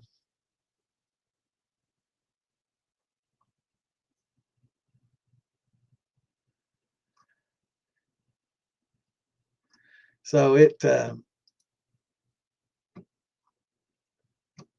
it doesn't matter whichever one's. Now the 15-gallon keg, you're going to be able to run about 13 gallons in. As they say, it's about a 15.5. So you can run about 13, 13.5, 14 max, because you don't want to puke. But having this little sight glass down here, you can put your copper mesh inside there to keep an eye on things. And you can also make sure you look in this glass to see that you're not puking up, and that it's good, clear vapors that are coming out and not getting a lot of puke. If it is, to dial your temperature back a little bit, right? So, but in answering the question, length of the column below the deflag keg with a 4-inch, yeah, and those are nicer. To have one with a 4 inches is definitely much nicer. I've got on mine, it's got like a 2-foot column. They call it spools, but a stainless spool, and it's like 2 foot below the deflagmator.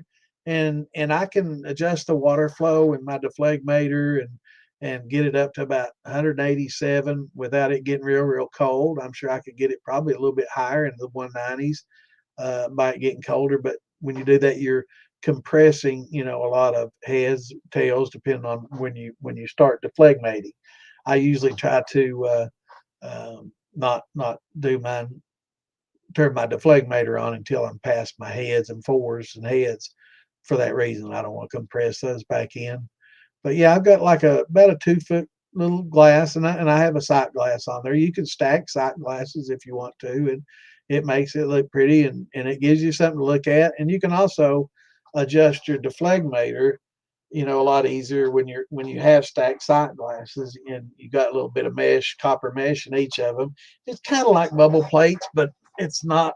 But you can adjust your deflegmator and keep that kind of that liquid there in the middle where it dances a lot. So you've got your hot vapor coming up and then your cold condensation coming down, and they kind of meet in the middle and form a flux, kind of an equilibrium.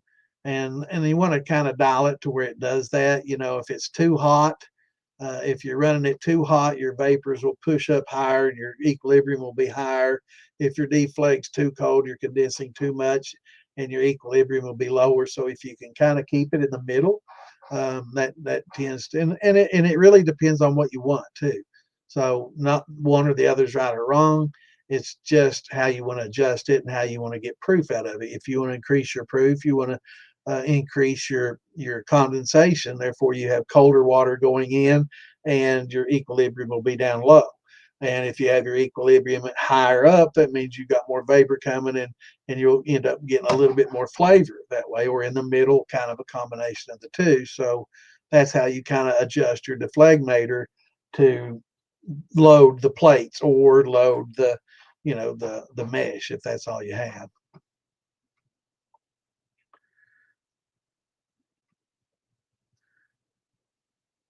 Right.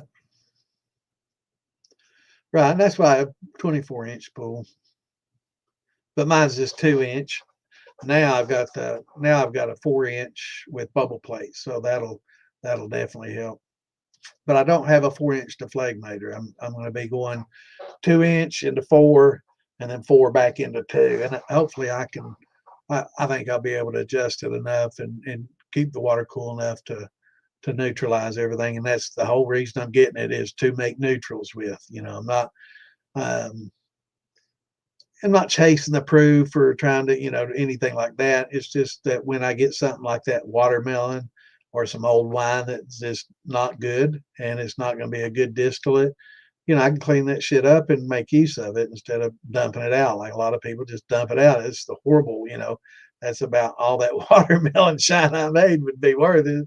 Horrible. I hated it. But, it's, so I can clean it all up and, save a few gallons of liquor there.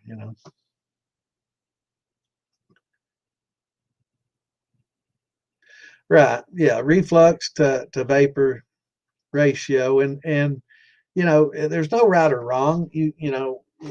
High or low just depends on what proof you're shooting for. But I will say that when you do use that deflegmator, let me get that out of the way so you can see that better. When you do use the deflegmator, try to use it to where you can adjust your temperature water going into it.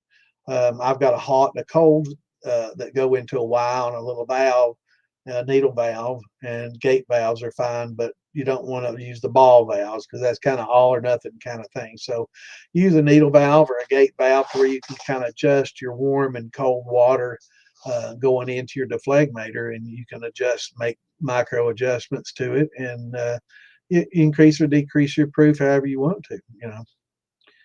But definitely, I don't even use mine until I get past the fours and heads, unless it's going to be something I'm aging. Now, if it's something I'm going to be aging right about the time when I know that my heads are getting ready to transition into hearts, I'll go ahead and turn that deflegmator on, and I'll compress those lowest heads into my run, right? And then I'm also definitely, compressing the tails, and for the same reason, maintain some of those oils. That way, some of the esters and the oils can combine over time and make some great polyphenols and flavonoids and convert the acids and oils work on each other and making some good flavors, interesting flavors. So it's all, that's some of the fun of it is trying different things. And, like my grappa, I compress the shit out of the oils to get those oils in there. And, at first it wasn't the greatest, but after time, I aged it. I aged the wine for about a year and a few months, I think, a little over a year. And then distilled it, and then aged the grappa for almost another year. So it's almost 2 years before anybody tried it. And over that period of time, it matured into something really, really good. And had I not compressed those oils, from the tails and my the low heads, I probably wouldn't have pulled that kind of flavor. And I owe everything, all that to that being able to compress with that deflagmator. But it's not for everything. Sometimes you don't want some of those oils. Some of the oils that come off certain things aren't going to be so flavorful, right? So, what's going on, Steve? Thank you, brother. Happy Thanksgiving to you and your family, man.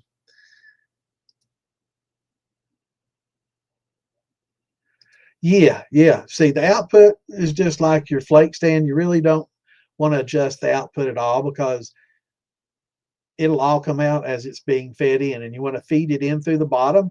That way it fills up and pulls out the top. And it's the same way with your worm.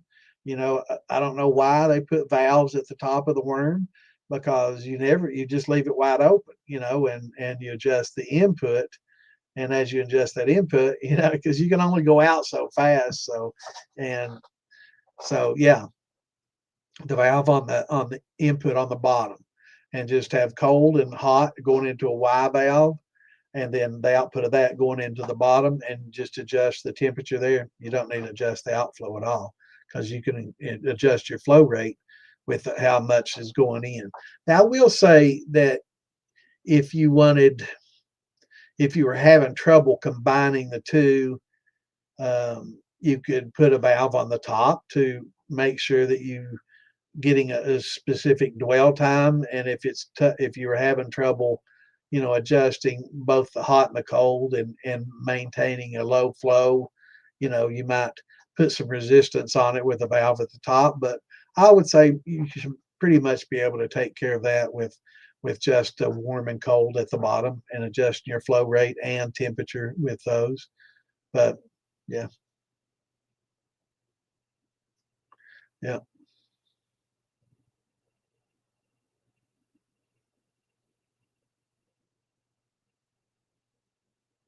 right, yeah.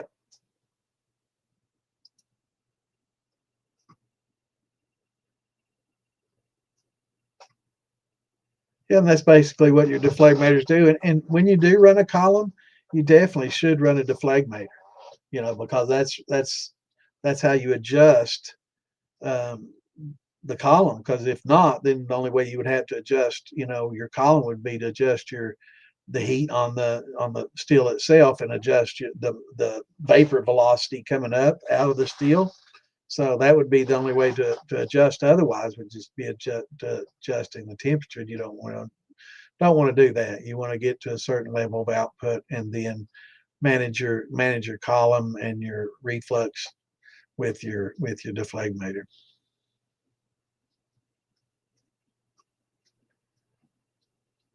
Right. Reflux condenser, deflagmator. I've heard people say deflamator, um, but there is a G in that.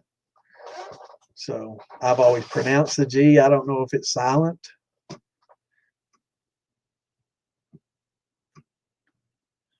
And maybe there's more than one spelling for it.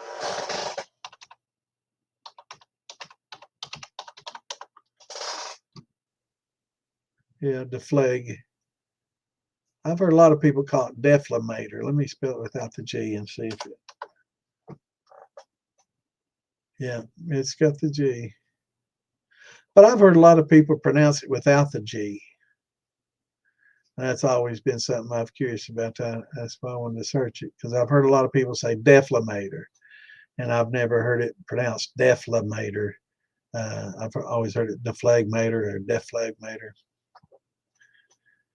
I just been a good deal in a 4-inch deflamator.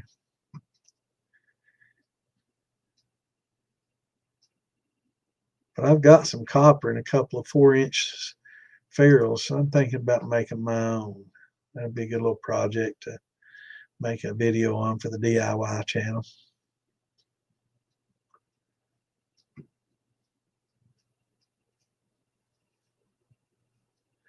Right. And earlier I was talking about the flake. That's just what your worm is in. So it's called a flake stand. Traditionally, I mean, they may call it something. Is the G silent? I've always called it the phlegmator. I don't know. All right. Now we're gonna have to hear Siri say it.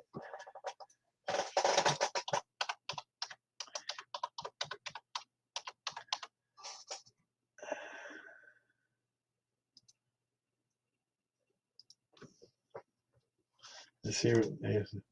Let me put my get these down. Let's see.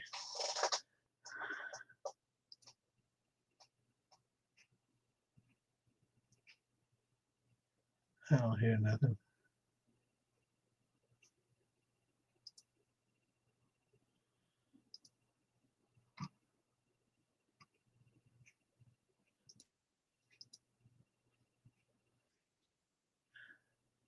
Deflammator. This says deflammator. I've never. Yeah, that's a weird voice. I don't know who the hell made that voice. Yeah, that's weird. That dude, I gotta get different. Maybe we get a female voice or something. That dude sounded weird.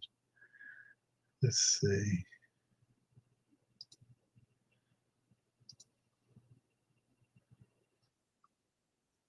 Oh, a commercial just to hear it pronounced.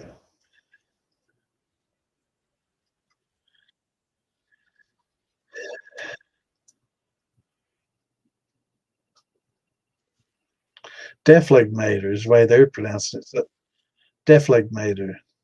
That's the way I've heard it. So I guess, yeah, I guess there's different. I guess there's different ways because they definitely. I heard the G in that one, and then that was a woman's voice. So I'm gonna take her word for it. It's a lot better sounding. That first voice, I think it was a male robotic, and that was a strange ass voice. But I'm drinking Bloody Butcher Sour Mash. Uh,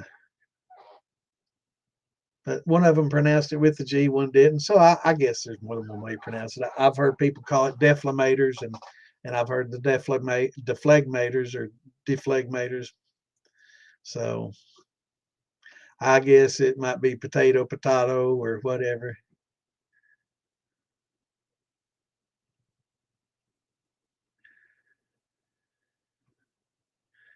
I guess if you're above the Mason Dixon, it might be one way, and south of the Mason Dixon.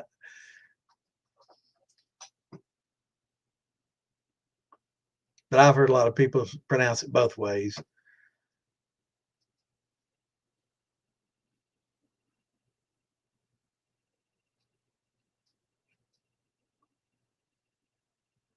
Oh heck no, brother. We're all learning here and sharing information, and I learned a little bit tonight about rhubarb, and I'm definitely gonna have to try to get some of his wine. But yeah, we're all here to learn, brother. The day you quit learning is the day you die, unless you just do a lot of talking and no listening. That's the Yeah, Anthony. Sure. So basically, a thumper is called a doubler, and technically, it's not a doubler. But what happens in the thumper is the same thing that happens in your steel, except its heat source isn't coming from the bottom. The heat source is coming from the steam vapors that enter the thumper.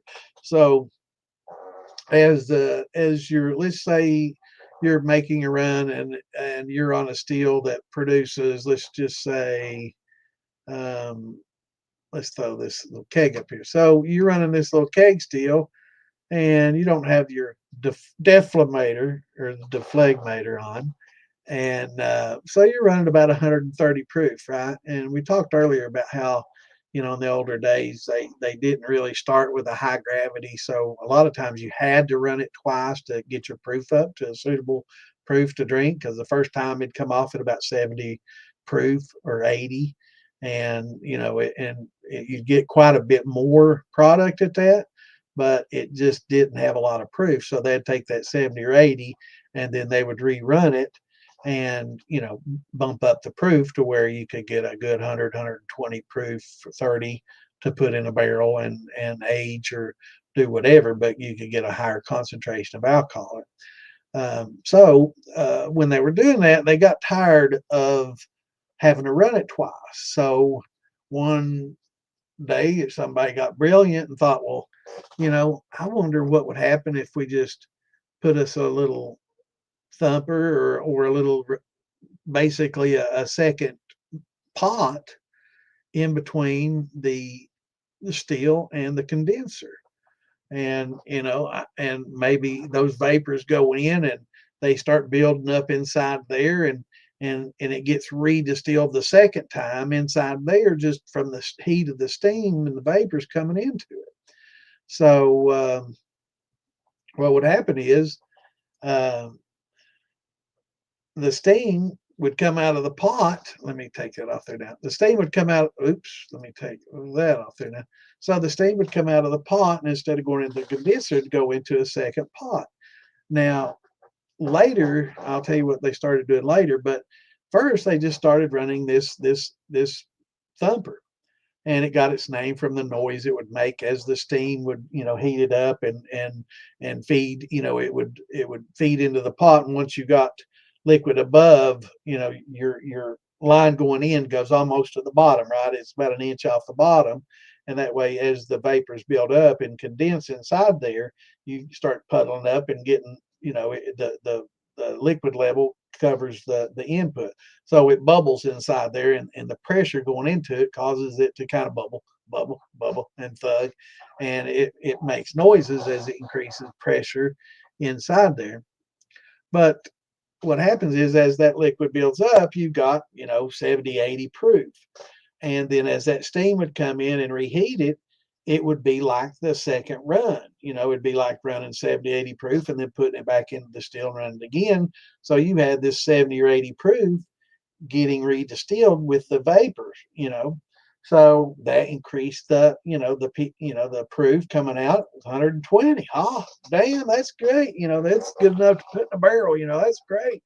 We're getting 120, 30 proof. We can go straight to a barrel with that. So that was what they did. And a lot of times they would save their tails. And they found that by putting the tails in that thumper, which came later, that you could increase the volume of alcohol and the quality of it and get all the ethanol out of those tails and leave a lot of those tails behind. And so that's what a lot of people did. They'd put the tails in the thumper, and they would run that, and they would get that extra production out of those. And the little bit of tails that would smear over, well, that was okay too, because they was going to age it and put it in barrels, and over time that, along with those low heads combined to the oils and the acids, organic acids and oils combining to make, interesting flavors, and that's what happens over the aging process. It's like wine too. It's the same principle, except it's, the heads, the tails, and everything's in a wine. So you've got all the heads, you've got all the tails in a wine, and they're working, just the same over time to esterify and make interesting flavors. And the same thing happens inside a barrel or inside a jar. If you age in a jar, you're not going to get the smoky flavor from the barrel, but you're still going to get that working. So it's just, and it doesn't double the proofs. Notice that we went from 70, 80 to 120, 130. So it's not, 140, 160. You're not going to get a true doubling out of it, but it did increase the proof, and it therefore it definitely, that's how they came up with thumper. And it wasn't necessarily designed to increase the quality. It was just to increase the proof and make it a lot quicker and easier on the distiller. And it was definitely wasn't all about flavor, because thumpers really don't, unless you start doing like modern day, where we add a lot of flavors in there now to infuse. Now once you start doing that, yes, that thumper can add some good flavors, but thumpers really weren't used originally to infuse with, and they were used to uh, increase the production time, and it really hindered flavor, I would say, a little bit. I would say it's it it yeah, it reduced, so you wouldn't have to run it twice or two, three times. But it was definitely done for a business decision. It wasn't about flavor or anything like that. It was done to decrease the amount of time it took to make the alcohol, so you wouldn't have to run it twice. It decreased the time, decreased the fuel to heat the still. It's very efficient.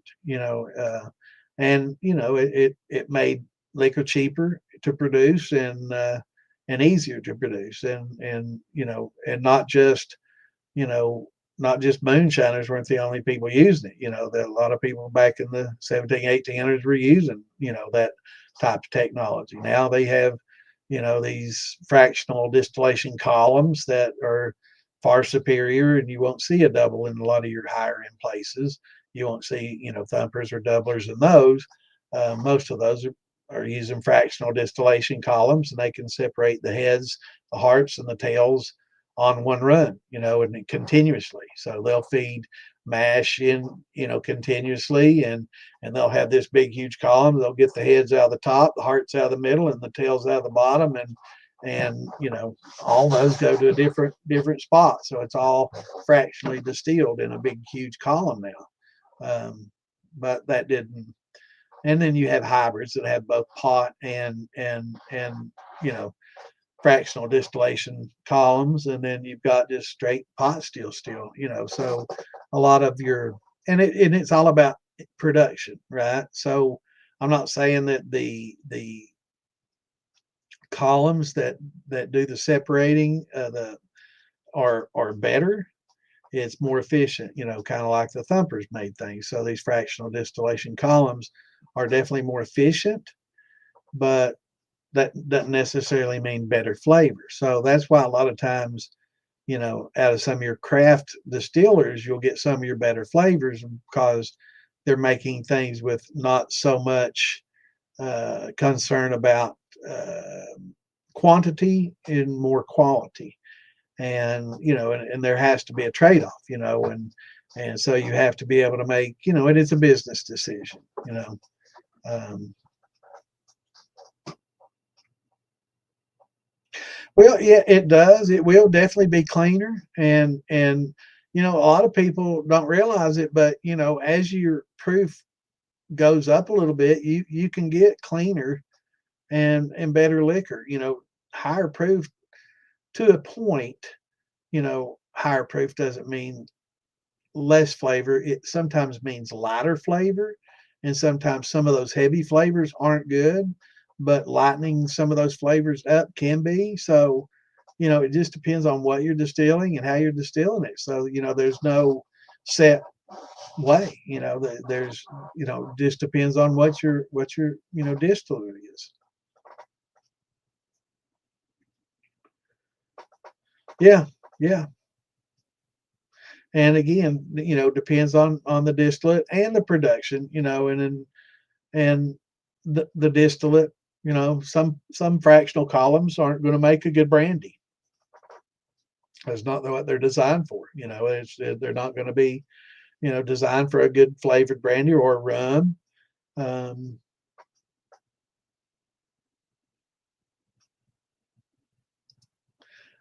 I use the liquid malt extract, but yeah, I use LME, but yeah, use it sparingly. But yeah, yes, I have, but don't use a lot of it.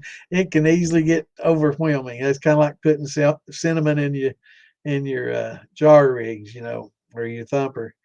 It's something you definitely want to keep cut back. But yeah, the dry malt extract and the liquid LME and DME, yeah, I've used them. I use the liquid, but you just use them sparingly, and don't depend on that for all your sugars and everything, because it can get overpowering, kind of like chocolate malts, can easily get, the dark malts especially can get overpowering. So can the malt extracts, and they can definitely, get way too much easily. With your chocolate malts, probably, it probably be, well, I mean, too much is subjective. You may come out and you say this is the best ever. I use mine as a flavoring more as depending on it as a primary thing. So, in 3 pounds in a 5 gallon, I probably wouldn't have used that much. But I mean, I'm not going to say it's right or wrong. Tell me how it comes out. But I've always just used mine kind of sparingly as just a flavoring kind of thing, and I really didn't depend on it as much.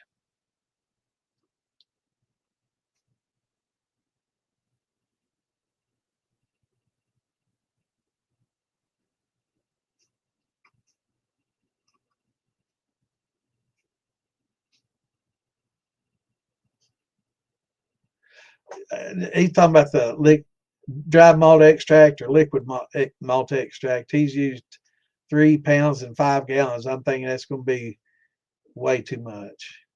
But I mean, it may be also something that you can use to blend uh, into something else.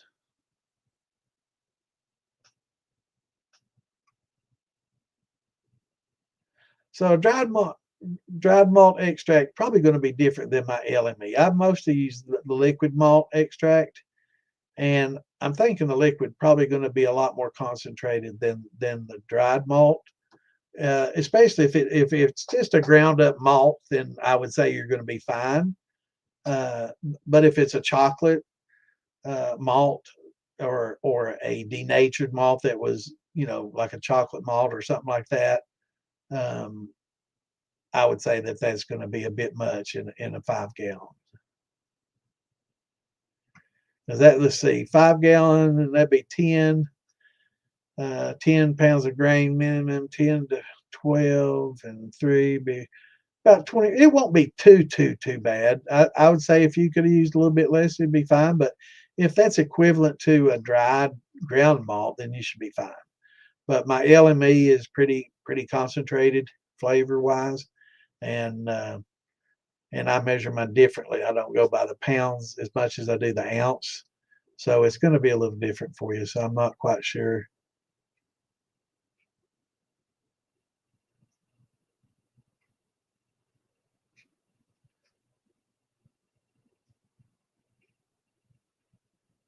You've done 100% LME.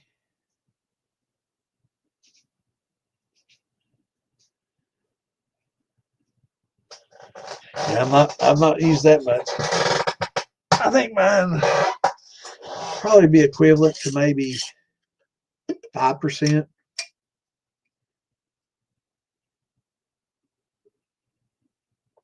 So I've never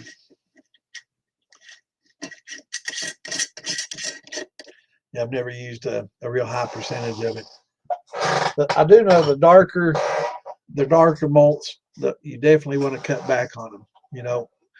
Definitely don't want to use a lot of them percentage wise. I think 5 or 10% would be a pretty good range to start with, and adjust it to your taste. But I know a lot of people that use like 20 or 30, and it was too much for them. But again, tastes vary, and it's there's no right or wrong really. It's just what you like, and you may like a lot more. Some people hate malt liquors; they hate malted, so they don't. So not everybody's going to view it the same, right? So um, it could be a lot of different ways. That's different, Mark Morgan. We call it that's shadow.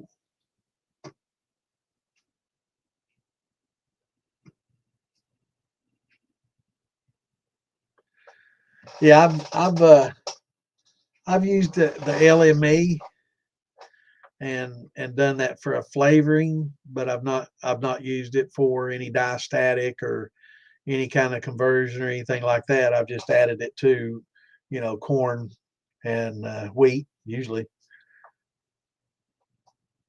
But now I just mostly use barley malt or malted barley.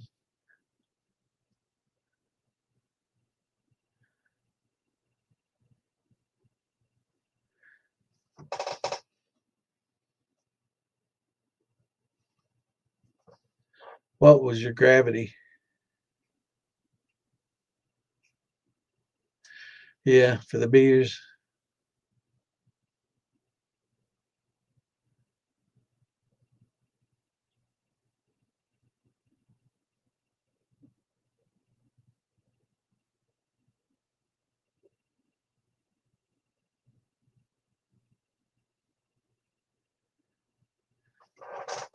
$1.65. Damn, I would have guessed it'd been higher. I mean, with 5 gallons of water, 9 pounds of sugar alone should have given you that. So I mean, I guess there's not much coming out of the LME though, or the DME.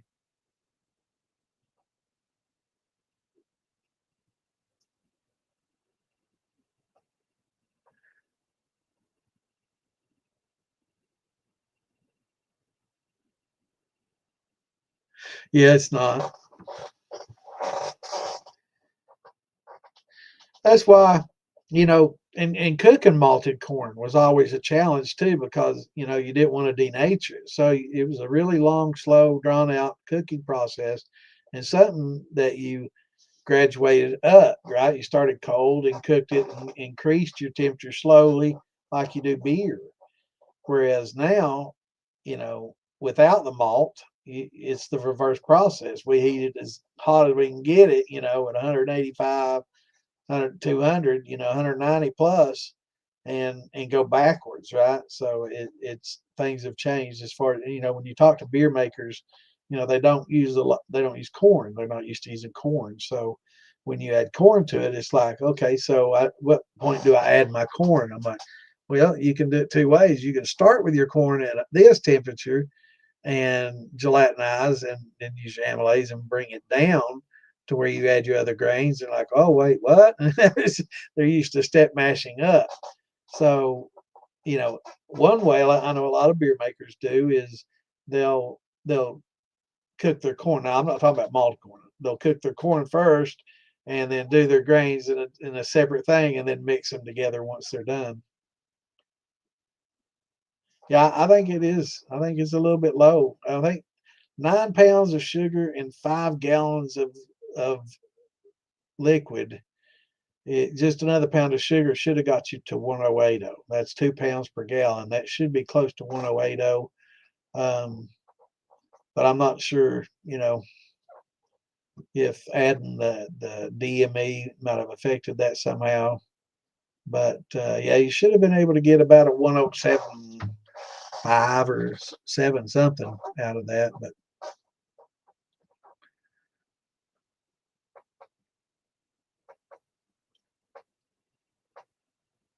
yeah, for me, yeah, malted corn is very difficult. It's a very difficult thing to work with. That's why, the amylase was such a godsend. Um, yeah, liquid amylase is definitely the way to go. Malting the corn was fine, but when you cooked it, you would have to gelatinize that corn at 100 and less than 155 degrees, and it took many, many, many, many, many. Did I mention how many, many, many, many, many hours? And to gelatinize corn. Now everybody thinks that you have to cook corn at 185, 90 to gelatinize it. No, you cook it at that temperature if you're in a hurry and you don't want to wait for 10, 12 hours cook time, and you're going to use liquid amylase or powdered amylase or some exogenous enzyme, and you're not relying on any kind of malted grain. But if you have that malted corn, you can't give it over 155 or you denature the alpha inside the corn. So you'd have to cook that at 150 degrees for many, many, many, many, many, many hours and to gelatinize it. And it just took forever. It does. It takes for a long and more and more and more and more hours. It's just economically not feasible. It takes so much gas to cook it that long or cook it on the stove. It's just more labor intensive. That's why the using the enzymes, exogenous enzymes, have been such a godsend to the distilling industry. It's streamlined the process so much that you don't have to. Now I will say that the slow process, always like winemaking and everything else, generally is better. So that malted corn cooked for 10 hours, 12 hours, and gelatinized forever, it will produce probably some of the best, corn liquor you'd ever drink. But, compare that to what you can do now, steeping it at 185, 95, for 90 minutes and then throwing the enzymes to it and then putting a little cream corn in the thumper and or a jar rig and run that shit out. You'll get as just a good smooth flavor out of it now as, that long drawn out process. But it.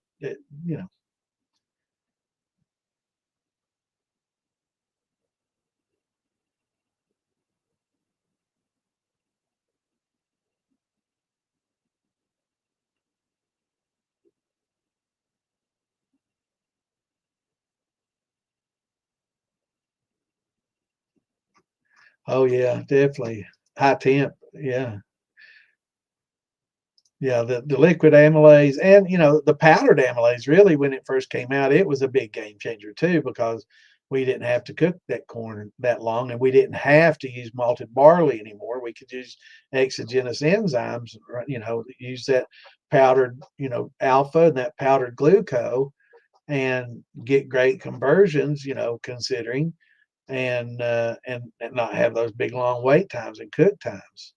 Oh yeah, that's the secret.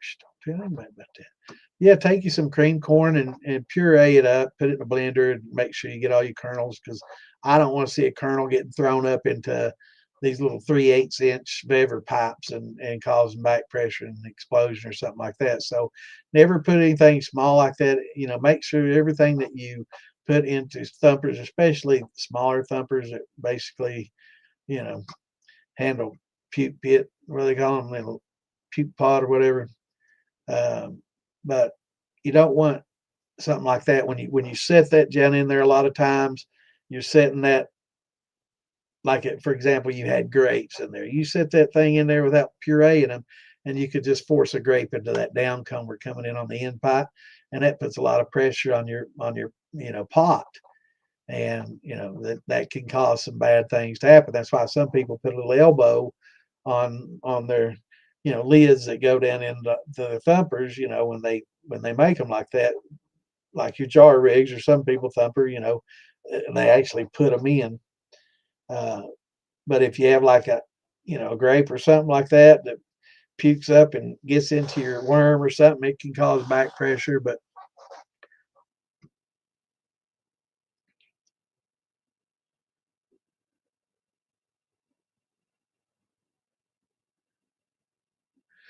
yeah,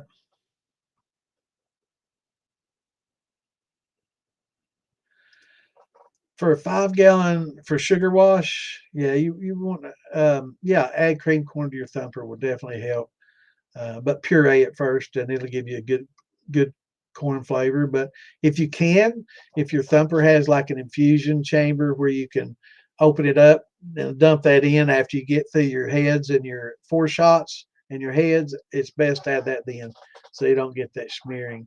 Now, for a 5 gallon run of sugar wash, all you need for a 5 gallon sugar wash is 5 gallons of water, 10 pounds of sugar.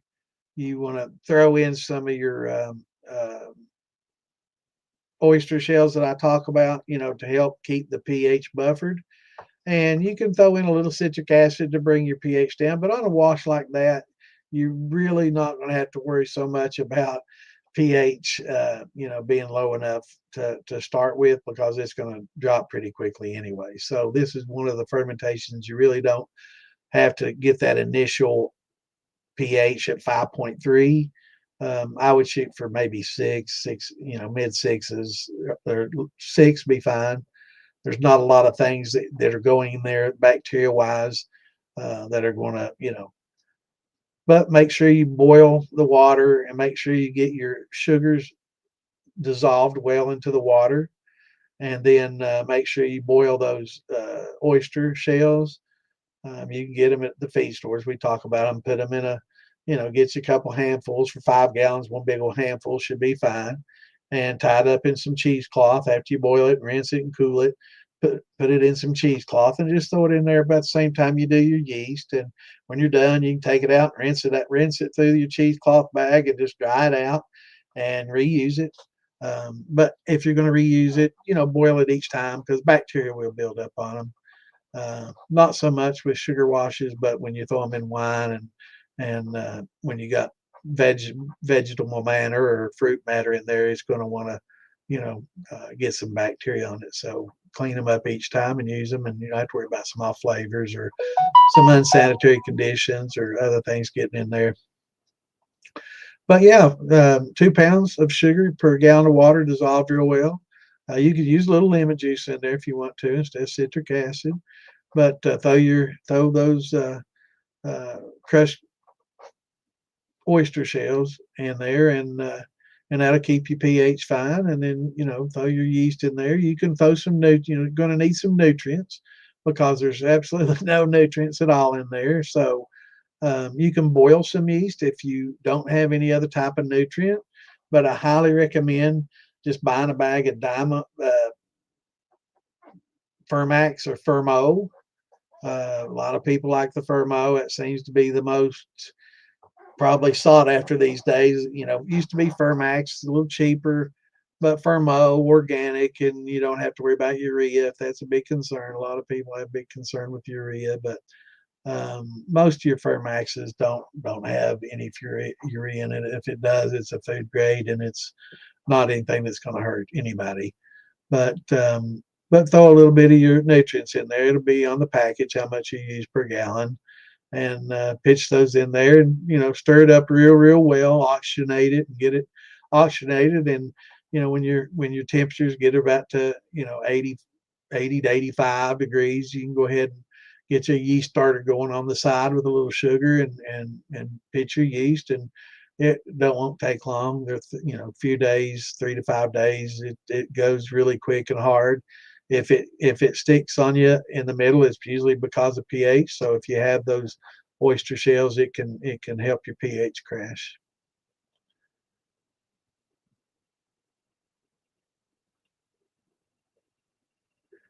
Yeah, 2 pounds per gallon will give you about a 1080, and that'll be fine for a sugar wash. It's going to have a lot of fire to begin with. It's going to be hot. Even if you go at a lower gravity, it's still hot because it's just pure sugar, and it goes so fast and it's stressful. And yeah, but yeah, I wouldn't exceed the two.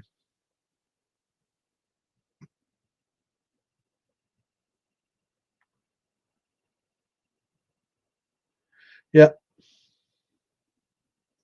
yeah, 1080 is definitely the max. And with the sugar ferment, it's not as big an issue with the brandy, and fruit. 1070 is probably a pretty good number. For grains, 106070 is a fine number. But for a sugar wash, it's going to have some bite. But yeah, oyster shells, you can get them at the feed stores. It's used in chickens. It's used in farming. They give them to chicken for supplementing the calcium. It's calcium carbonate, basically all it is. You've probably seen the pH buffer, the 5.2 buffer stuff, and this is the same calcium carbonate. It doesn't raise pH instantly like a baking soda, or a sodium bicarbonate or a pickling lime. Um, what it does is it's a buffer. So as things become more acidic, it eats away at this and neutralizes the acid. So it's not something that you just throw in there to raise pH. It's something you really need to start with. And as these organic acids and stuff develop, and they will, especially in a really fast, hard fermentation like a sugar wash or a rum wash of any kind, or even your tequilas, always throw in that bag. It's not as critical in like your grains. Your grains generally 3 to 5 days their work. It's not real fast. It's not hard. There's plenty of nutrients. There's not a lot of stress involved. And there's not a lot of pH crashing as a result of all those. So, but when you use just pure sugar, in your tequila washes, your rum washes, and your sugar washes, a lot of those, you'll notice that you get pH crashes a lot more in those than you would in a typical, grain bill or in a lot of your brandies. So unless of course you're using a lot of sugar with the fruit, like if you're doing like my strawberry, it requires considerably more sugar than most of your other fruits because there's not a lot of sugar in a strawberry. I was really surprised the first time I did it. I was like, wow, I thought there'd be more sugars than this, and there's not. So, but yeah, the oyster shells, they don't shoot pH up. In fact, if you try to add calcium carbonate, pure calcium carbonate to the solution, it just floats on top. And then you try to stir it, and it just sticks to the spoon. It just doesn't really mix with water well. It will over time, but it takes time. So, but throw these shells in there, and the acid works on them. So the acid will dissolve just enough calcium carbonate off off those crushed shells to neutralize itself. That's why it's considered a buffer, and it definitely helps prevent crashes. But it's not an instant help like pickling lime would in to raise pH.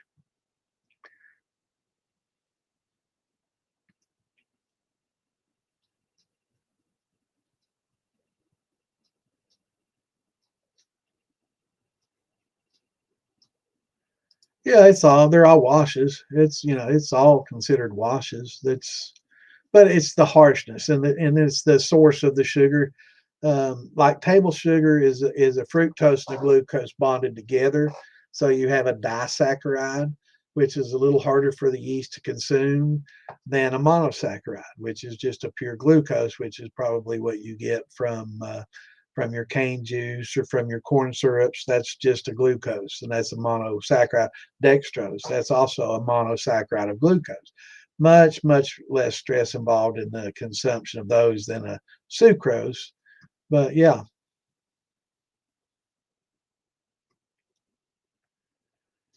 yeah,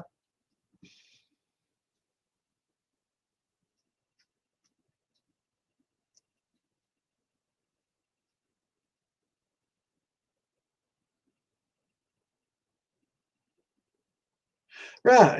And that's what I did forever and ever and ever, Mark. It's called a thin mash.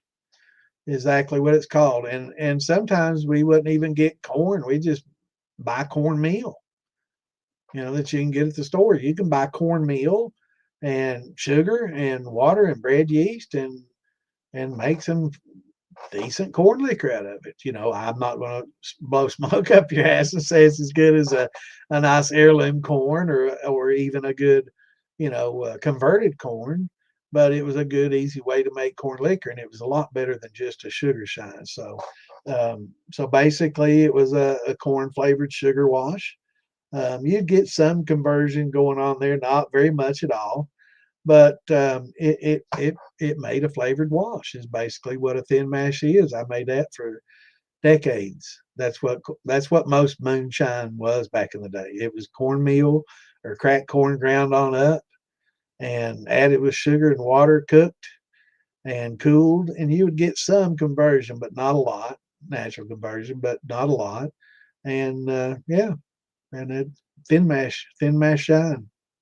I'd say that for many, many years from the 40s to the 80s, I'd say probably 80% of all the moonshine was pretty much a thin mash shine. There wasn't a lot of moonshiners that did, grain conversions and did all this type stuff. That's what distillers did. That's something that came with a more uh, schooled um, shiner. But most shiners just use sugar. Um, when sugar became less expensive, it was a lot easier. Just add that with your cornmeal, throw in some sugar. It would turn out a decent enough shine. Everybody still bought it. It's not as good as a converted grain, but you know, clients bought it. You can make twice as much, a lot easier, less expensive, and it was a business decision, and it was what really put food on the table, and it helped put an extra $100 in your pocket a month.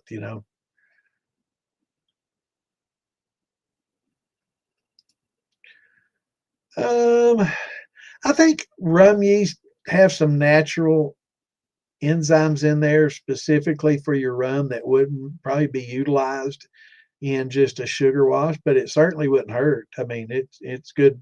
It's good, but it would it's a little bit more expensive because it does have some of these uh, enzymes in it that help break down this. I think Clint was talking earlier about how the rum, finished out at 1.1, 1.2, and that's because you have unfermentable sugars in that molasses or sorghum or blackstrap, whatever you're using. And so there's unfermentable sugars in there.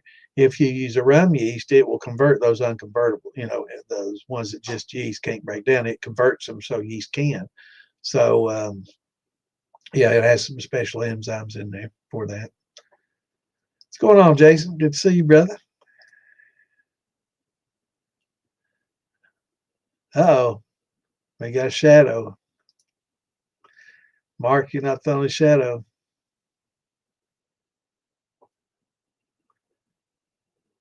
Yeah, I mean it made a good thin mash. It's called thin mash shine, and I would say that a, a lot of moonshine was made that way. Most of the shine that I got, if I didn't make it, that's the way they were doing it too back in the day. And a lot of times they'd throw they in your quart jar, they'd cut a peach in half and put both halves in there, or throw in a handful of grapes to help, kind of soften things up a bit and add a little flavor. But yeah, that's how most of it was made for a long period of time. They didn't do a lot of, it wasn't a craft as much as it is these days with the conversion and the amylase and using malted grains and all that. That's what that they did mostly on the commercial end. But most of your shiners back in the old days, it was mostly thin mash. Now there was a point in time, like I was talking about earlier, that sugar was expensive. And in those days, you had to use malt, and you came in with low gravity, and you'd malt your own corn. You come in at low gravity, and you'd have to run it 2 or 3 times. And that's where the doubler came in. And this is all just the progression. And now, today we've got these exogenous enzymes. We're spoiled, man. We can cook that corn and convert it and make some of the best moonshine ever. And anybody that says the old moonshine is better than it was today, no, it is not. It's much better today than it was back in the day. I can assure you that. Because we are all learning, and it's evolved. It's gotten better. And not just through the techniques, but the equipment. If you'd seen some of the shit they used back in the day, it wasn't pretty. Car radiators for condensers and oil drums for boilers and galvanized pipe for in between. Yeah, it's much better today. Trust me, much safer too.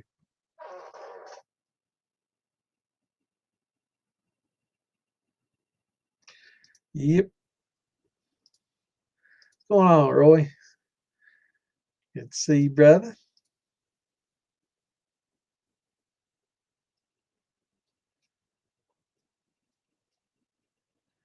Yeah, it is tongue wet and time running.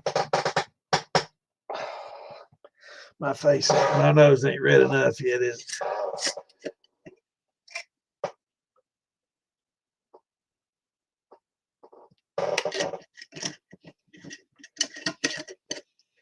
trying to read through this here.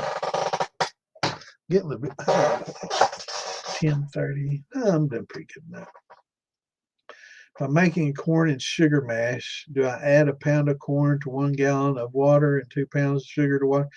Now, if you're doing just corn and yeah, you can add just cornmeal if you want to flavor it up. You can add cracked corn, whatever. It's not something that you're converting if you're just doing, a flavored wash. So, that I would go with maybe 1.5 pounds of sugar because there is some, and it depends on the corn. If it's a starchy corn, then there's not going to be a lot of sugars in there. If it's a sweet corn, you're going to get some natural sugars out of that. And I would probably recommend that if you were just going to, do some corn, if you can get it cheaply enough. If not, then yeah, just cook your corn up and and gelatinize it if you want to gelatinize the corn, and you don't have to convert it. Just gel it up and then add some water and sugar to it, and of course it's going to be pretty thick, you know. But it's best just go ahead and get the amylase, and do it right, Jason. To be honest with you, if you want to do a sugar wash, do a sugar wash, and you can add some, cornmeal to that for flavoring. Uh, but if you're going to get to a lot of a lot of corn, it's best to it's similar. But yeah, you can use some cornmeal and sugar. Use about a pound and a half, 3/4 of sugar, and mix in some, maybe half a pound. You don't want to get it real thick to where it's thick, thickening up on you so much, because it's not something that you're going to gelatinize and convert and all that. So really, just just add them together, and you don't even have to cook it really. You're just using that cornmeal as a flavoring, basically.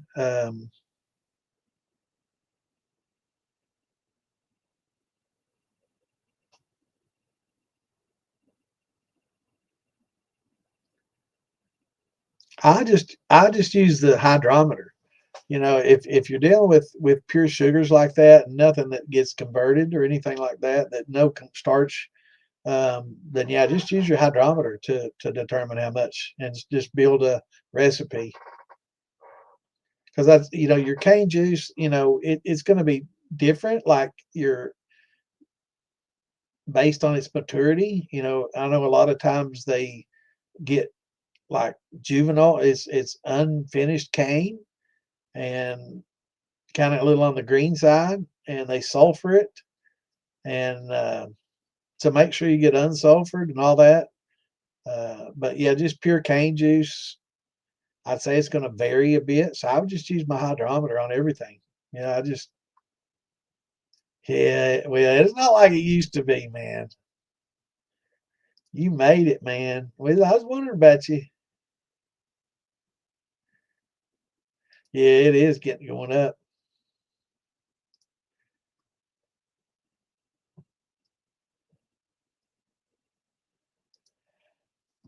I've got well, I run a 15 keg and a 18 and a half bever, but I've got a couple of 80s that I used to run, stainless.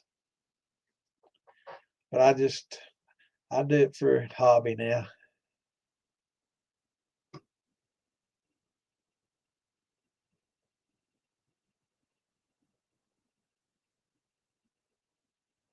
Yeah, I do a little bit more sugar. I go about a pound and a half to up the gravity some and get some production. I found that um, with just a pound of sugar and a gallon of water and a pound of corn, unless it's a sweet corn, you're only going to get a 1040, 1045 out of it. And it's just, and then you're definitely going to have to do, use the thumper, cook it twice. But about a pound and a half is what I would recommend, because it's mostly just the corn's just the flavor. You will get a little bit of a touch of natural conversion, but it's not going to be enough to mount to anything. Yeah, I definitely I would do. I agree, John, for the simplicity of it, and stick around. Let me scroll up, Anthony. Stick around, because I'm gonna give you a method to do corn, and if you follow these instructions to the T, you'll unless you're doing a sugar wash just to clean your steel out, a new steel, which is perfectly fine, and if that's the case, a pound and a half to a gallon. Don't even waste a lot of sugar, because it's something you're going to throw away. But if you're looking for the most basic recipe, I can make it simple enough to convert these sugars for you to make it worth your while. And it's something that you'll be glad that you did, because you'll end up with a much better drink than what a thin mash or a sugar wash is going to give you. So stick with us. We're going to go through that real quick here in just a minute.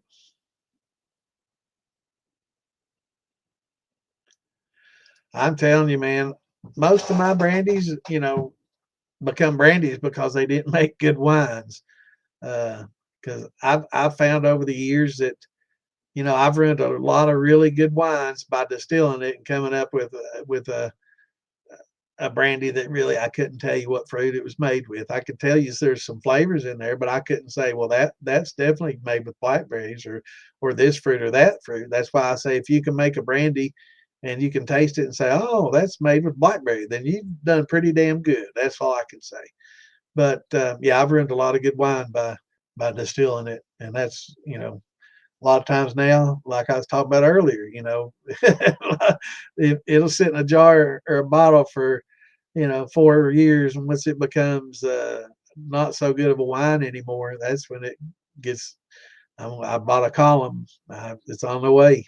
It's a big 4-inch, 4 bubble plate column.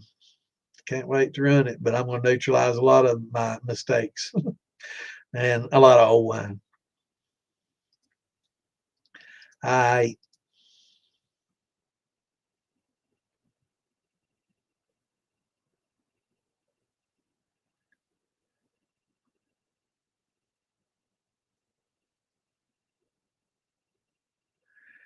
Yeah, I figure a gallon of sugar, a pound of sugar in a gallon of water, I get about a 1040. And if I double that, I close to a 1080 generally. I guess it varies. But yeah,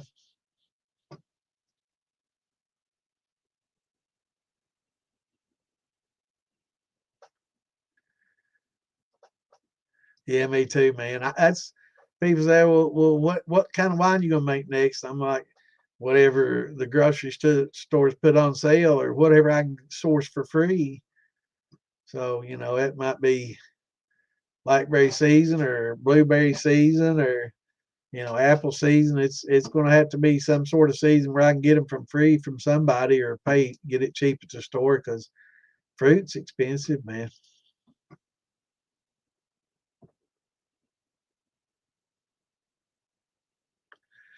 Yeah, if you can use your oats and you know get you some cracked corn and those bran flakes, they work well. They make a good nutrient too. So you can crush those bran flakes up and use them in a sugar wash or anything like that, and it'll help feed your yeast. But yeah, bran flakes make a good nutrient for sure. But I always go back to, you know, we did the cost analysis and everybody's come up with so many different products that are great nutrients. And it's like even tomato paste, you know, and it was just not that great of a nutrient. And and it, and I've broken it all down and it costs more per yan fan to buy anything else other than the Fermax, Fermo, or Fermade. Can't recommend it enough. Buy a bag, use that and forget about boiling expensive yeast because you talk about yeast and even the cheapest of bread yeast is a lot more expensive than buying this Fermo or Fermate or Fermax because you get a bag. I mean, you're using half a teaspoon, you know, per gallon, teaspoon, depending on what you got.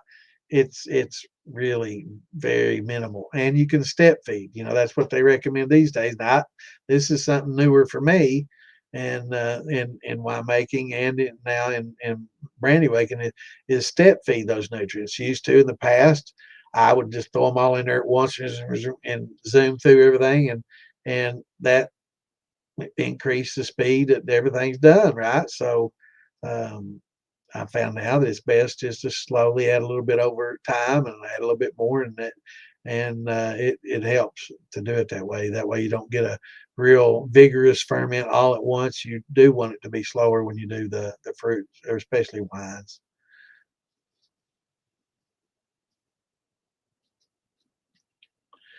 Awesome. That's the score for sure. I ain't too proud of dumpster dive. In fact, if I could find a place, a fruit stand that I knew was putting some fairly decent fruit out, I'd I'd just take my garbage bag. He said, "Here, fill this up before you fill it in your dumpster. Give me a call when it's filled. When it's filled up, I'll come bring you another one."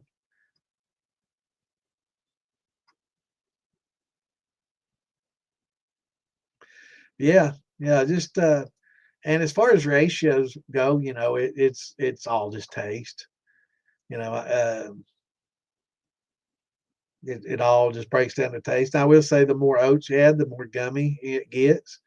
But we're going to go over here in a minute a real quick and easy way to do it. You got a tea wine going. You got a little kombucha, huh? No problem, Anthony. We're getting ready to get started. Okay, so first we're going to source. We've already talked about stills. Corn. I recommend highly getting whole kernel corn if you have something that you can grind it with. If not, you can get the cracked corn, but it does have a little bit of cob in it, and a lot of times you'll get a little bit of other matter in there, maybe a few little bugs. But those not the worst thing in the world. It gets distilled and it's boiling alcohol, so it gets sterilized most everything. So um, a few weevils ain't gonna kill you. But getting the whole kernel corn, it stays fresher over a longer period of time. So you're not as in a big a hurry to use it as when you get cracked corn, it oxidizes and ages pretty quickly. So anyway, what we're going to have to get first of all, you're going to have a hydrometer. And this is a triple scale hydrometer. Let's see I don't know if I have a pick. Anyway, triple scale hydrometer.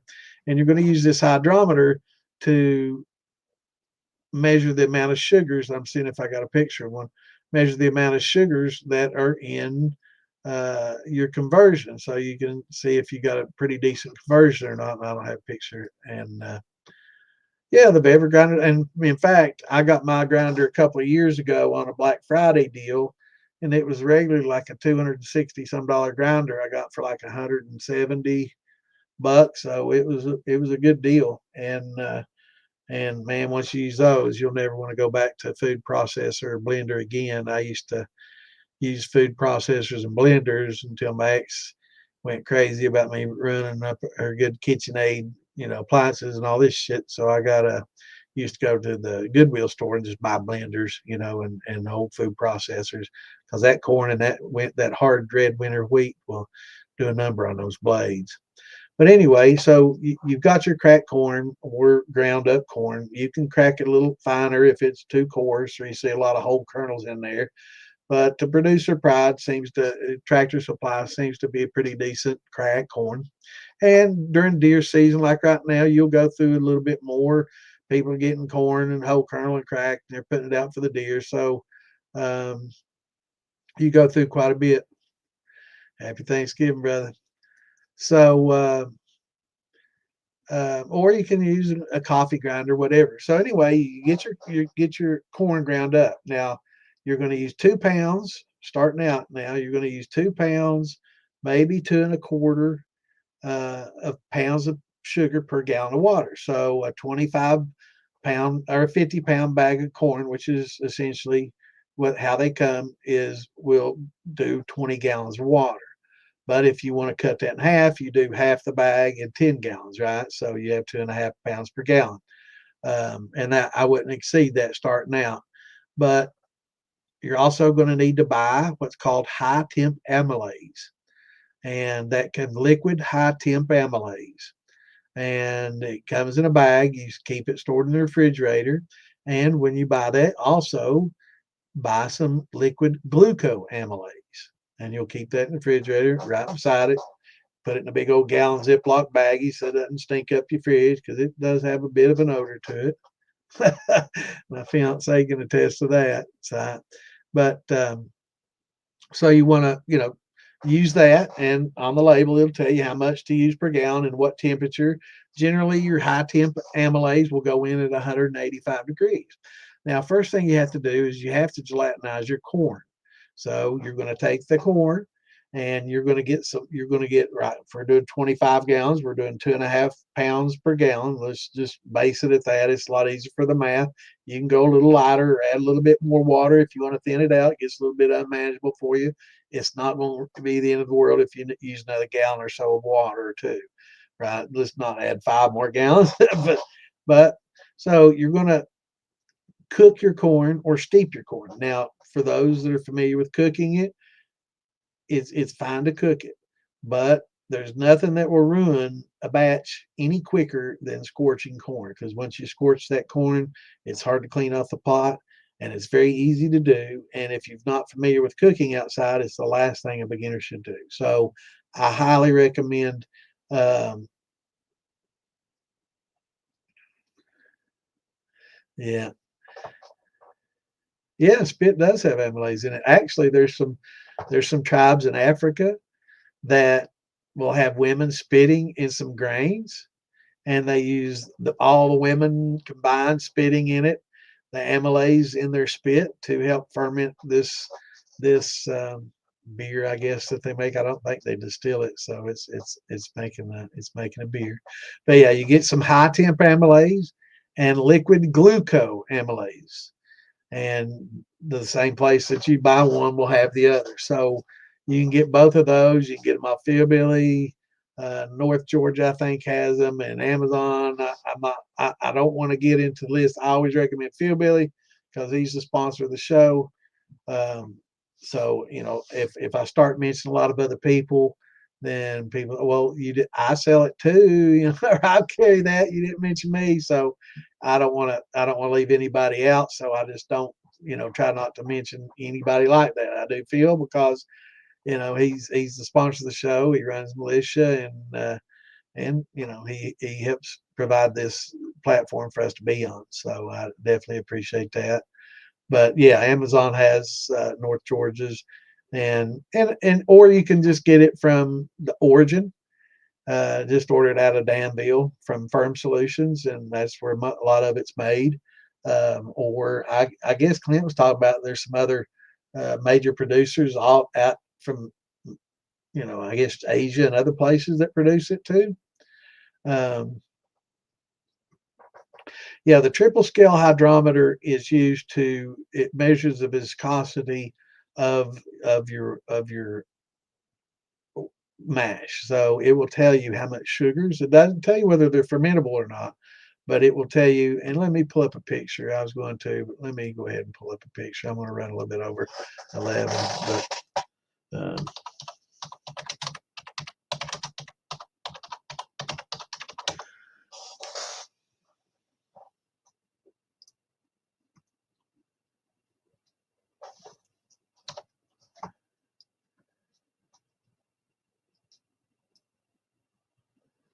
alrighty. Let me add that to.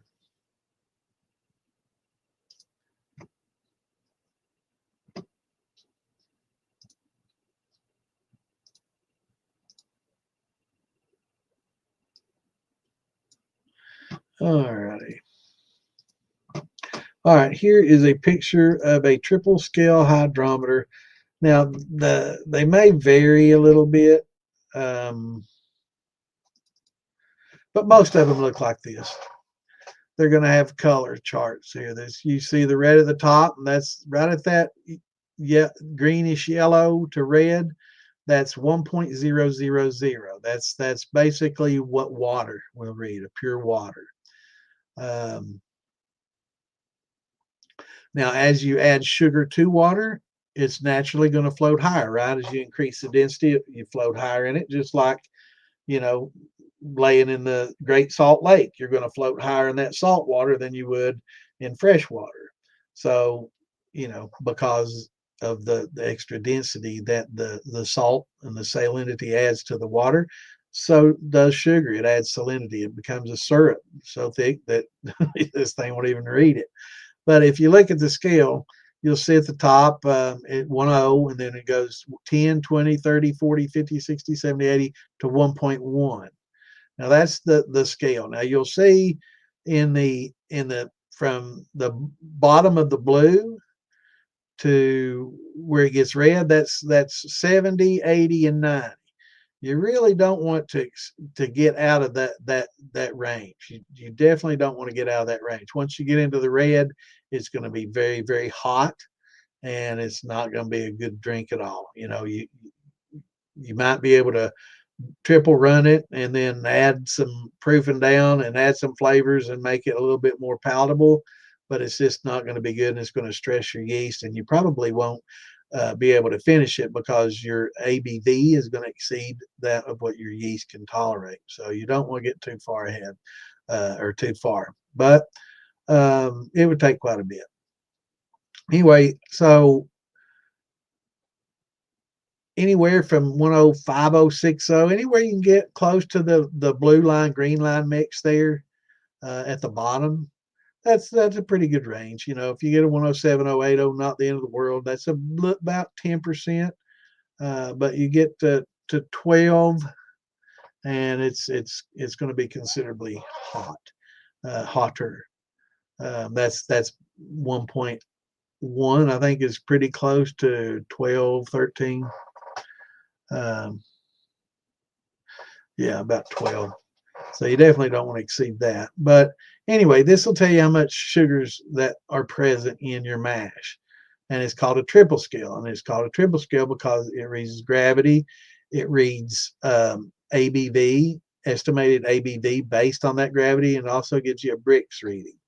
So that's why they call it the triple scale. You can measure 3 different things. So that is a triple scale. So when you see it, sometimes they're colored differently, but most of them are colored like that. And when you do measure that, there's a conversion chart. That's to be measured at room temperature, which is 60 to 70. I think these are calibrated at 60 Fahrenheit.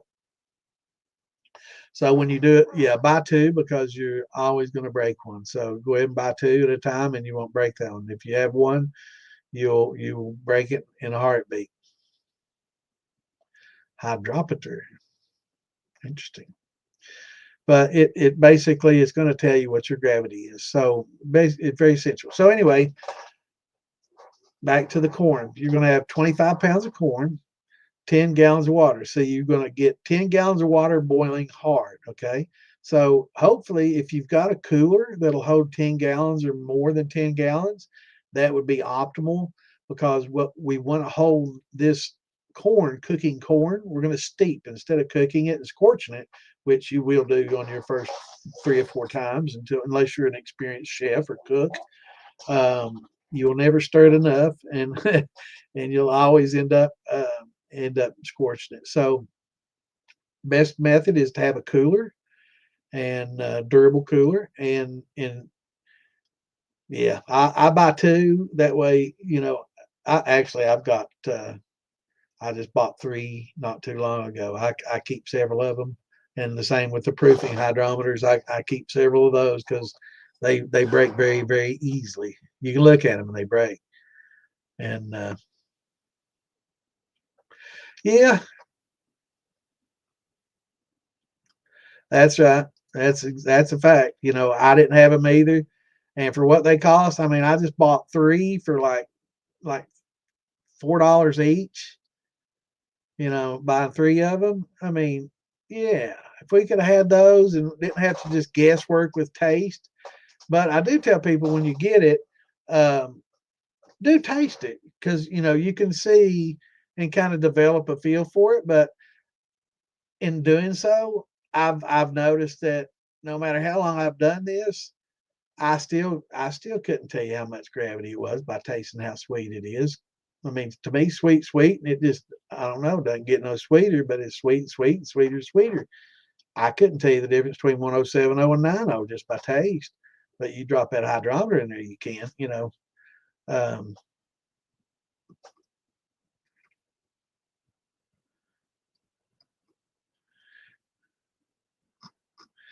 I see. So if you've got a cooler, what you're going to do is you're going to pour just about 3 gallons of that boiling water into the cooler. Then you're going to start slowly adding the crushed corn, right? The cornmeal, the cracked corn. You're going to start slowly adding that, all the while stirring. And it's best to get you a mud mixer on a drill, or a paint mixer on a drill, and use that to help stir. Paddle if you want to, if you got good arms and stamina.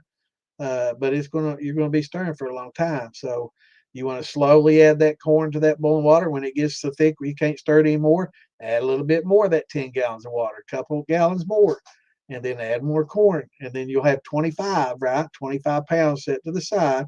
And when you get to the end of the 25 pounds of corn, you need to at least have one, you know, gallon or a gallon and a half of water still sitting on that thing boiling, right? And start your clock. So you got all the corn in that boiling, you know, and you've stirred it up good. You don't have to continue stirring it now because we're not cooking, we're steeping. You let that corn sit. You put a thermometer in there. And as it cools off, as it gets below 185, then you add some more boiling water and stir it in. And then you'll wait and you'll let it sit. And you're going to let it sit for 90 minutes minimum, up to 2 hours. So you keep adding a little bit of hot water each time to keep that temperature up. And if you see why we want to use a cooler, because it will hold those temperatures a lot better than just a open pot, right? Or just a regular barrel or plastic barrel or something like that, which is fine to use as well. But if you can insulate it, wrap it with blankets, anyway, foam in, you can get, I've done the foam inside a 55 with a 40 sitting in it and foamed it up, and that works well. But if you got a cooler, that's going to be the best way to do it if you got a big ass cooler, and that's just the best way. Um,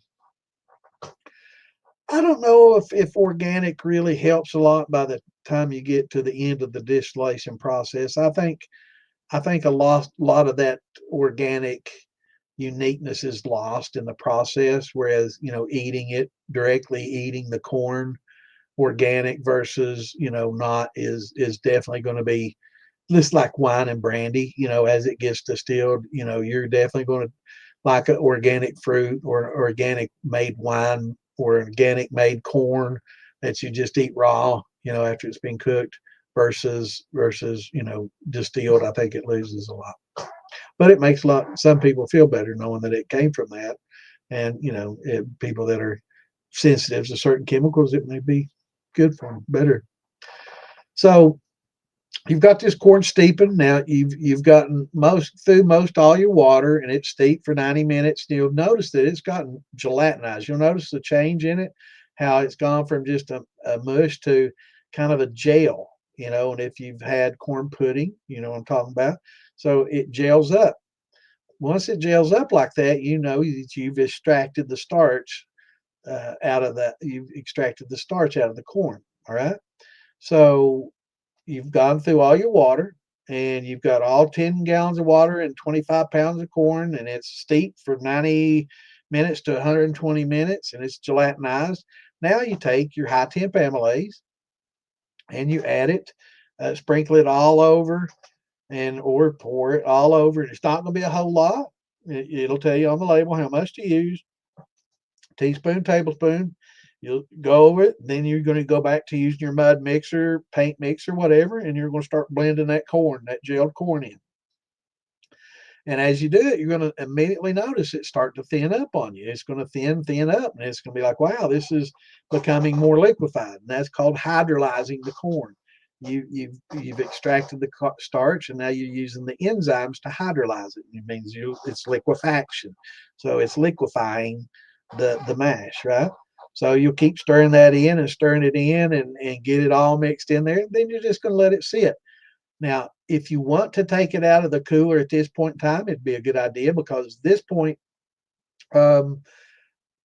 you want it to cool off, because it takes a long time to cool to the 155 degrees.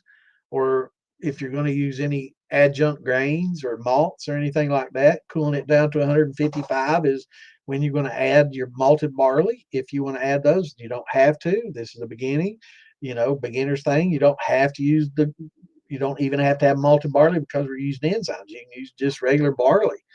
Unless just malted barley has a different flavor. So most people prefer the malt barley over regular barley, but that's just a taste thing that you'll learn later. But as it cools, you'll get to 140 degrees. Now, 140 degrees is where some glucoamylase will require you to add it, and some on down to 100. So you again need to refer to your label and see what temperature you're going to add this liquid glucoamylase to this corn. At this point, you can leave the top of the cooler open, because you're definitely wanting to cool it off quicker to get it to 140, right? And once you get to 140, you can add this liquid glucoamylase to it, stir it in real good again, stir, and we're just going to let it sit. And once it gets to 90 degrees or so, we're going to take it out of the cooler. And unless you want to ferment it in the cooler, you can ferment it in that cooler, and that'll be fine, especially if it's getting a little cooler at nights. That'll help retain some of the warmth it gets during the day. So nothing wrong with that. Just make sure you got plenty of space for that cap to rise up. If not, you can just dump all that into a barrel. It's going to do the same just fine. And you put your little towel over top of the barrel or a lid. Don't seal it because it'll build up a lot of pressure. But once you get it to the yeast pitching temps, you can check your pH. Now, if you want to be technical, that boiling water that you started with, you can add some lemon juice to that or some citric acid and get that to 5.3. And so you can get you some paper. I don't recommend using the pens. A lot of people use the pens. They're expensive. You got to calibrate them all the time. I used to use them. I went through many of them.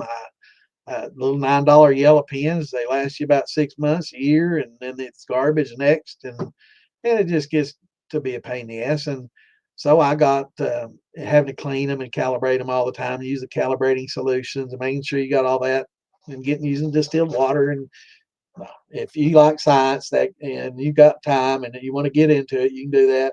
I just ended up getting pH paper. It's an Amazon. Hydrion is the maker name, and it's used for kombucha. Kombuscha. I think that's the way you spell it. That's fermented tea, and they deal with the same pHs that we do in fermentation.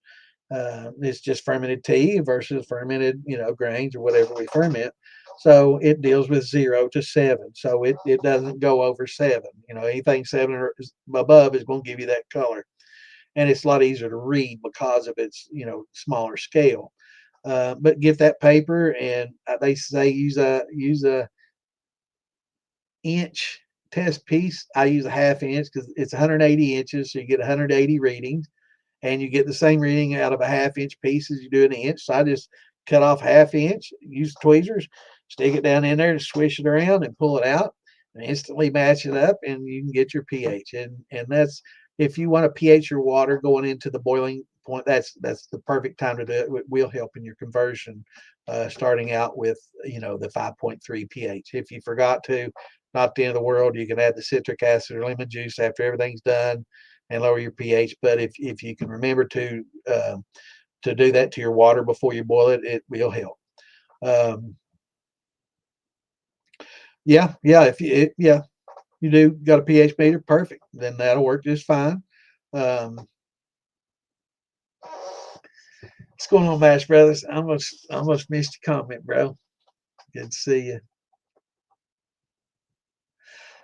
Some people, I'd be careful with the aquarium heaters. I've seen some nightmares where people had some heirloom corn and went to a lot of time and trouble, and then dropped that sucker in there, man. It got into the grain, and sometimes the grain will move around on you, and next thing you know, man, they burnt their damn grain, and they scorched corn inside their mash. That heirloom and everything in there. I've got,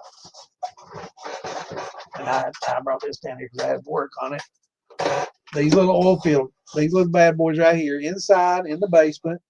I can put it right next to 3 big barrels, right in the middle of the barrels, and turn that bad boy on, and I can ferment hundreds of gallons or several 5 gallons, whatever size you got, with just that sitting right in the middle of it. And just turn your barrel once or twice a day, and let that heat, works just fine. And I've never had any issue at all. Easy to regulate.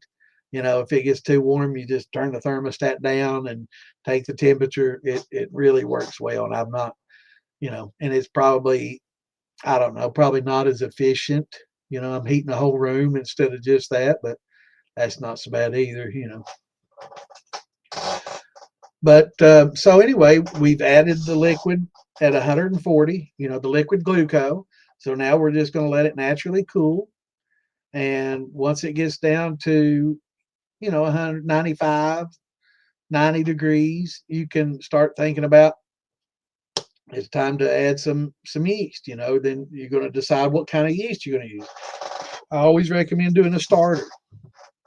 So this is just corn. So this isn't, using any kind of adjunct grains or anything like that, because if you did, you can add those at 155, but then you're going to have to hold those temperatures, right, until the beta glucanase and the alpha amylase in those, if that's what you're going to do. Now, that's a much different process than what we're talking about now.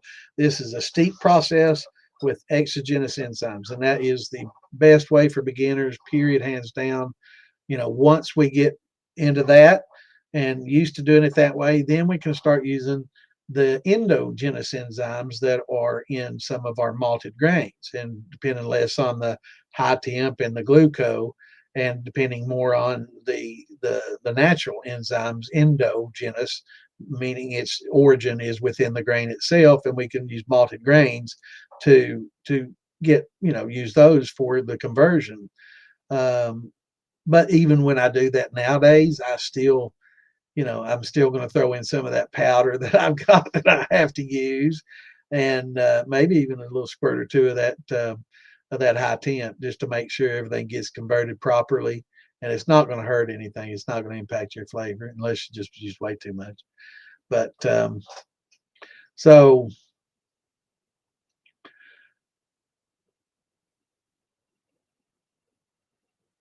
yeah. Cheesecloth works great. I don't know about pantyhose. I don't know. I think Clint using his old lady's pantyhose. I don't know. I'm wondering if he uses the foot part or the part in the middle. uh, but yeah, cheesecloth works fine. If you use a sock, I'd use a cotton sock. I don't know about hose and polyester and all these other, you know, resins, plastics and stuff. I don't know. I'm funny about that. But anything like that works as long as it's porous and allows the liquid to flow in and out. But yeah, a white sock, a cotton sock, or something. I don't know. I'm kind of funny about polyesters and rayons and all that in my mash. I worry about them. Panties, yeah. Use some panties. You can get them on eBay, right? From them pretty girls. Yeah, terrible. I should be saying these things. God forgive me. But anyway, so where were we? You got me torn up now. Uh, oh yeah. So with your grains, it's not as critical. The oyster shells, I've never really fooled with them for my grain mashes. All my grain mashes work off in about a week or less. So I've never had any pH crashes, with my grain mashes. Now, when it gets a little cooler and you're looking at extended, mashing periods, there might be a slight risk in it, but really it's not that big. Making a starter yeast basically is taking the yeast that you're going to add to it. So if it adds, if it's a tablespoon per every 5 gallons, or whatever your yeast calls for, you're just going to get a big quart jar. You're going to fill it with water that's about 85 degrees, 90, and then you're going to add about a quarter cup or third cup of sugar. Third cup's fine. And then you're going to add your yeast on top of that. And then you're going to put the jar in, and you're going to shake the shit out of it, really super oxygenate it and dissolve that sugar up in it, get all that broken up. Then take the lid off. Do not leave that lid on, and set it in a pot. Set it in a stock pot that can handle it if it overflows, which it very well often does. And just let it sit for about 20, 30 minutes, and you'll see, if it overflows, it's not the end of the world. We're just going to pour that into the mash, and we're going to rinse the pot out and let a little bit of water there. It's fine. Just it won't hurt anything. But that just makes sure that your yeast is viable and it gets it started. Some yeasts require that, not all do, but it will help you determine how viable the yeast is, and and you can adjust the usage based on that. So I would say that would be a good idea for sure, John. Absolutely.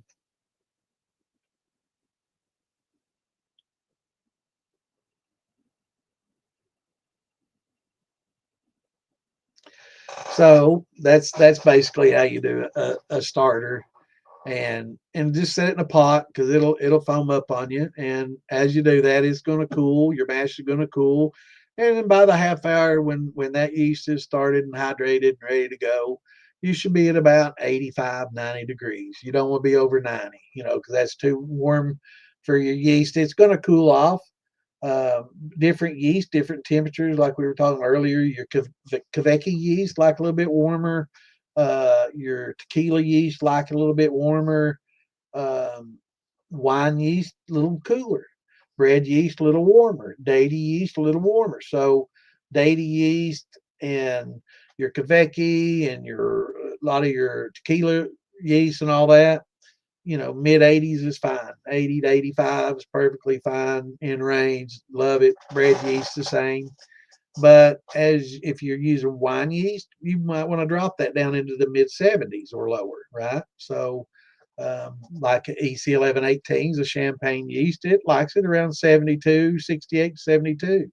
So a lot of your wine yeast and that type of yeast are going to like it a little bit cooler than your bread yeast, your deity yeast, your Kveki yeast, your tequila yeast, which actually, bread yeast prefer a little bit warmer in the mid 80s. So um, just whichever works best with you.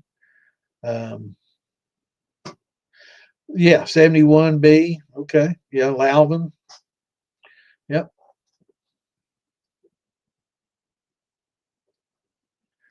that's a good yeast, and that's a wine yeast.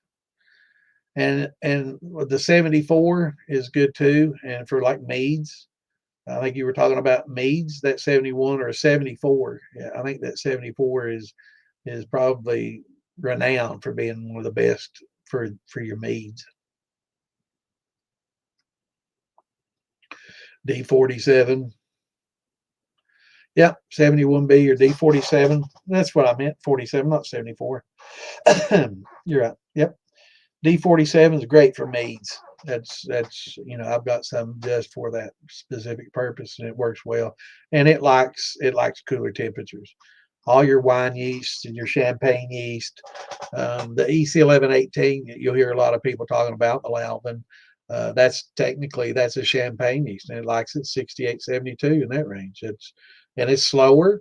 When you ferment at those lower temperatures, it is going to be a slower, more prolonged ferment, which is exactly what you want with a wine. Now, with a beer or a grain, it's not that critical. So, it's especially if you're going to be distilling it for liquor. So, faster, warmer isn't going to hurt things, but it is yeast specific temperature wise. So you want to adjust your temperature for that. So we've pitched our yeast, and we're pretty much it's that damn simple. It can be harder. There's other things that you can do. You can, you know, throw in some tomato paste if you're worried about nutrients being slightly deficient or something like that. But you're not going to get yan and fan, but you will make your yeast happier with the biotins and the calcium and some other things that are in there. But with your grain yeast, you generally don't need any nutrients. With an all corn, it wouldn't hurt to put a tad in there. So if you wanted to throw in some bran flakes, like he was talking about earlier, that would be an awesome, perfect thing to throw in on all corn. Is the couple of crushed up, the very bottom thin crushed up part of your bran flakes. Hell yeah, that's perfect. Or if you have a little bit of malted grains and you want to throw them in at 135, 40, you can throw them in there and not really worry about them for conversion, but just use that for a little food. That'd be fine too. If you've got some yeast, that'd be fine. If you got a little bit of, if you got DAP, which you should have, just a pinch, maybe a fraction of what it would normally call for would be okay. Because technically corn does have yan and fan, not quite enough to really do it super efficiently, but most people don't add nutrients to the corn, because it's a grain. It does have nutrients. It does have nearly enough, probably 85, 90 and change percentage wise of the nutrients that it needs. So it's really, really a small fraction, and most people don't stew over that. But I just want to put it out there, just as a matter of fact, that if you wanted to throw a tad in, it wouldn't hurt. And that those bran flakes, throwing those in would add some flavor, add some nutrients. The oats, throwing in a handful or two of oats at 135 to 40 range. When it's cooling off, just stirring those in. When you stir in that liquid glucose at 140, throw in those bran flakes, throw in that oats at that same temperature, give her hell, stir them in good. And as it cools, those will extract all the flavor, and you'll get probably some additional sugars out of those. So it certainly doesn't hurt. But what happens is when you're hydrolyzing, when you've gelatinized and you hydrolyzed that, you've basically taken the complex starches, which are these right here. And these are the complex starches. Now you can forget the one to the left, the glycogen. That's animal starch. That's what we deal with in our bodies. But the amylose and amylopectin is the starch I was talking about earlier that's in all the grains. Now, it'll look different when you gelatinize corn versus gelatinizing your more heavy gluten-based wheats or rye or oats and barleys, because they look a little different than a gelatinized corn. Unless it's like a white corn, then it'll look a little similar, but it's a different goo. But this is basically this is what the starch is. This is the complex starch that it begins with. So as you add the high temp alpha amylase, it'll go in and it's an endo enzyme. So it'll start at the very middle of this amylopectin chain here, and it'll start debranching those off that amylopectin. So it starts breaking these branches off. And the 1,6, 1,4 that you're used to seeing, it tells you how many molecules in that it does debranches. So different amylase, different enzymes will go 1,6, 1,4, and that's telling you how many molecules in that it goes. So your alpha is really going to break these up. And that's why it thins things out real quickly, is because this heavy, thick starch is being thinned out. And that alpha will break these up from the inside out. Now, it still will leave long chains. It's called an oligosaccharide, and it'll be anywhere from 3 to 13, strands long, and your yeast can't eat that. So, if you're just using alpha, I mean, sometimes it'll be like that blind squirrel flying in a nut. It will sometimes debranch just a couple, off some of these branches, but it's not going to be enough to be like considered a conversion, right? So you need the secondary enzyme, which is going to be your beta glucanase if you go the endogenous enzymes, which is coming from the grain, or since you're using the liquid glucose, that's called an exogenous enzyme because its origins are from outside of the grain. So, but those beta glucanase and your glucoamylase are both exogenic, meaning they work from the outside in. So they start debranching all these segments that your alpha broke up, and it'll break those up into 1 or 2. Now, beta glucanase will sometimes leave, 2 molecules together, and so you'll have lots of 1s and 2s mixed up, right? And it does the same thing with the amylose. Your alpha and beta does the same thing with the amylose. It just breaks it up from the middle, and you still have the strings instead of the small branches, but it's still broken up. And your liquid glucose is going to break those up even better. So if you had to choose one between the beta glucanase or a glucoamylase, if I had to choose one, I would choose definitely the glucanase. You can use both. It's definitely not going to hurt. Might be a little overkill, especially nowadays that they've come, got it to more of a science, and it's much more efficient. But the glucanase used in the right amounts will break it up into almost all monosaccharides. You will have very few disaccharides, and it just keeps your yeast very, very happy. Yeah, it did, but there's no way to explain that without breaking it down and showing you. It's a lot more explanatory. I could do that without the pictures, but then it'd be hard to understand how and what's going on inside there, right? So yeast can't eat these. All these little pearls on these are just molecules of glucose. That's all they are. And as yeast can't eat them. They can't eat them like that. Their mouth, they just can't eat it. It's like trying to shove a whole tube of bologna in your mouth. You just can't eat it. You chop that bologna up in little pieces and you eat it all day long. Same thing here. The yeast can't eat it, and even a disaccharide, they can eat those. A little bit more stressful for them, like we were talking about earlier. The sucrose, the fructose glucose that makes the sucrose table sugar, it's a disaccharide versus the dextrose we were talking about, mono. The corn sugar syrups, mono. The cane juice that comes out is a mono. So those are single molecule sugars, and they don't have to be broken down. They're already simple sugars. But when it comes from a starch, those are complex sugars, and that's how they're broken down. And it explains a lot. Now I can show you also. We can get a little bit more in depth and more into science, and I can show you the actual enzyme, a picture of the actual enzyme that does it.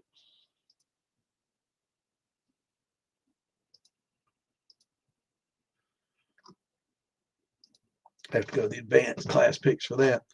Let's see.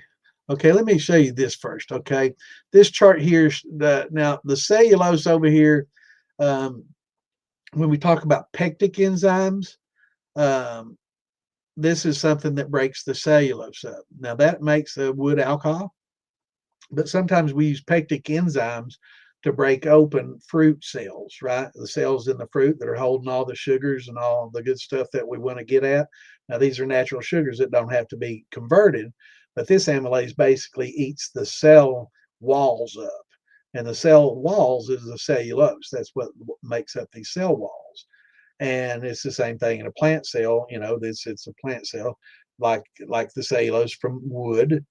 That's a cell, and you can basically use that to make alcohol out of wood.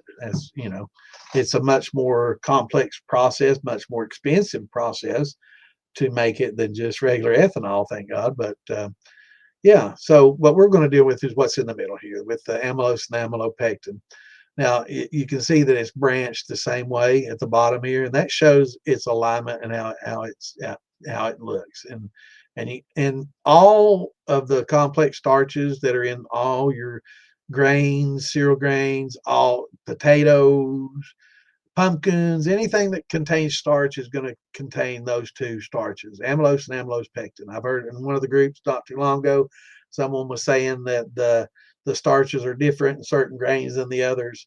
They're all basically amylose and amylopectin, varying percentages of each, but usually both are in there together. But it will vary by percentages. That's the only difference that you'll find is some may have more amylose and less amylopectin. Some may have more amylopectin and less amylose, but basically all the starches are the same. It's just different percentages. And maybe that's what they meant. I don't know, but yeah, it was kind of erroneous the way they worded it. But the actual enzymes that break those down, let me show you a picture of those. And let's see. Yeah, here's a glucanase. This is what glucanase looks like. This is a glucanase enzyme broken down, and you're looking at it as if it were in a electron microscope almost, basically. So this is what it looks like, and this is what attaches to the small strings. The oligosaccharides, the 3 to 12 strands of glucose chains. It attaches to these. Now you see these little circles and helixes. Those little strands of pearls per se goes up in those, and you see where each spiral can come into contact with each of those, and right where it comes into contact, it will break that glycosidic bond. See the bond that holds all those glucose molecules together is called a glycosidic bond. And all these little strands here will break that glycosidic bond and shear all those off, and it's called cleaving. And it cleaves all these molecules off the strand into individual monosaccharides, and it's brilliant how it works. It's amazing. Yes, yeah, you can make alcohol out of toilet paper, bro. You know, I mean, it's going to be really, it's prison shine, and it'll make you go blind and deaf. But yeah, you can make wood alcohol with pulp and water. It's a more difficult process, but yeah, let me show you a little picture here. I like my little pictures. I like pictures worth 1,000 words. It's amazing. But you remember me showing you a minute ago how all these. Let me show you again. In this chart at the bottom, how cellulose forms in rows, like in columns like that. Wait till you see the enzyme that breaks those down, and you'll see what I'm talking about. How they fold into it, and that's actually one of the terms that they use is folding and spiraling in. And this is cellulase. This is what's used to break down cellulose, and this is what a pectic enzyme basically is cellulase. And these, you can see those long strands of green.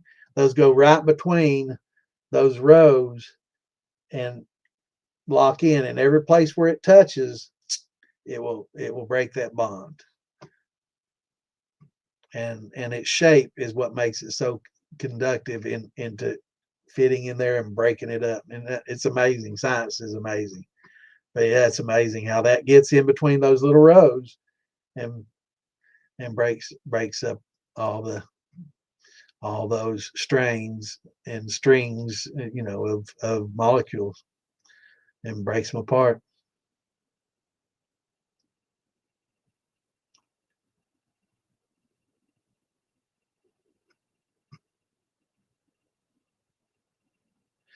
Well, that's interesting.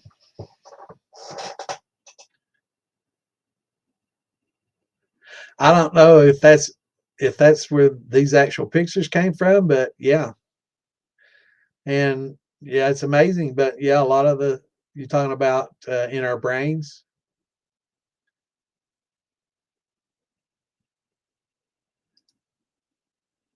It's amazing. And what's really amazing is how our bodies are naturally, we were talking about earlier how, saliva, people don't really listen to biology in class and learn about it in physiology, but when we break down, the sugars and stuff that we're eating, our saliva starts the decomposing process.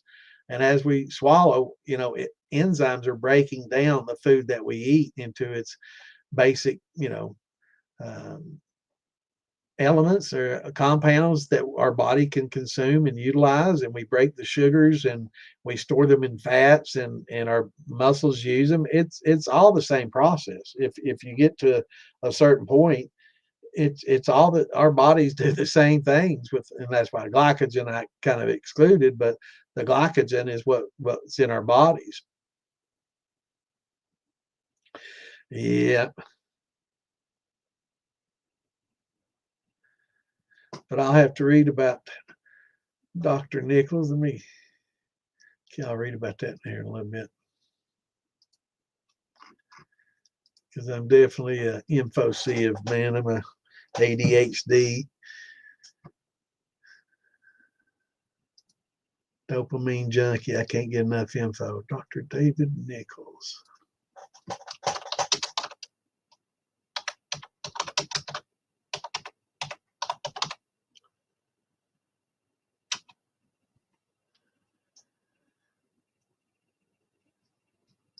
And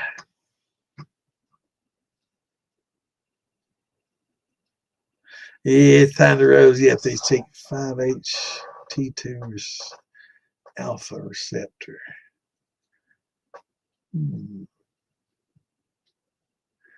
Now, what type of brain receptor is this? What's it a receptor for?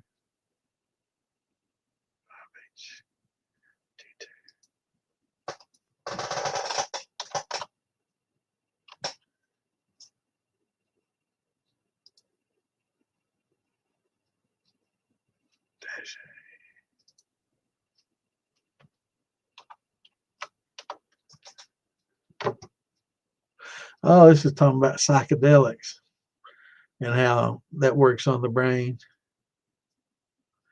I knew it had to do with some type of uptake. Oh, absolutely. I see what you're talking about now. Sure is. And if you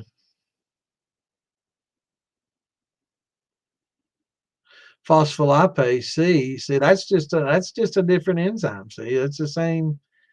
Yeah, that's just a different enzyme.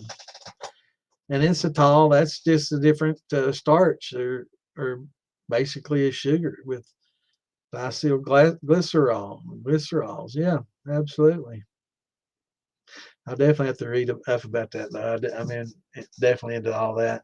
And that's exactly very, very similar. I see what you're talking about. Yeah.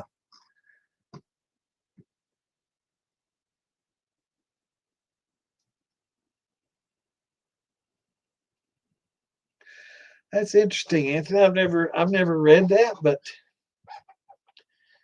I can see where some of the enzymes from your spit might help break down the husk more effectively. Oh yeah, I do. Cheek, cheeks a little more rosy. I ain't read enough, are they? Damn sure redder than when I started.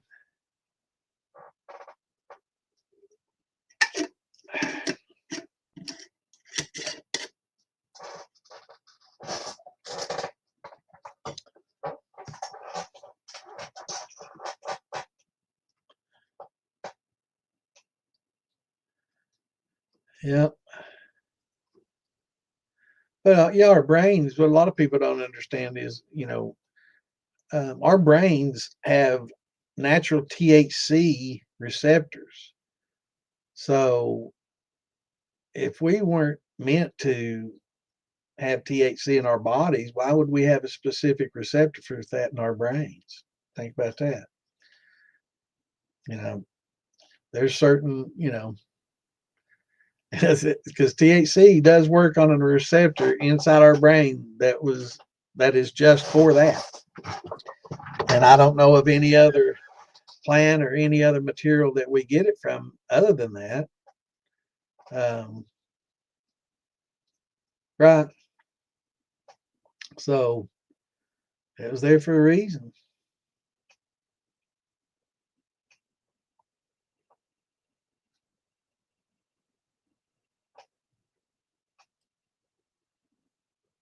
Yeah. Yeah. Planting under the moon. Yeah. There was a lot of harvesting. They go by certain moons for harvesting, and there's a lot. People believe that that gravitational impact has a an impact on the resins and THC even. They say harvest your marijuana under full moon because there's it that the moon, I guess, being bright at night, that plant is working differently, is in total darkness maybe, or I don't know, maybe the gravity, the gravitational effect of the moon, and I don't know. But yeah, I've heard a lot of different things as far as almanacs, doing planting and harvesting by the moons, and I think that has to do with seasonal temperatures and averages and all that as well.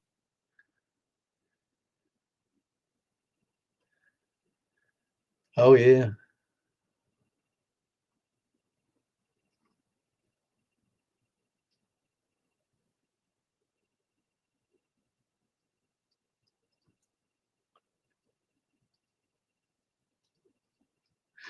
All right, y'all. Well, Anthony, I hope I took care of the basics. So just to rehash, start out with pH 5.3 boiling water, gelatinize 90 to 120 minutes, steep time, high temp amylase, cool to 140, add your liquid glucose, or if your label says 100, sometimes you have to wait to 100. It will depend on the liquid glucose that you use. Some is 140, some's 100, maybe 110.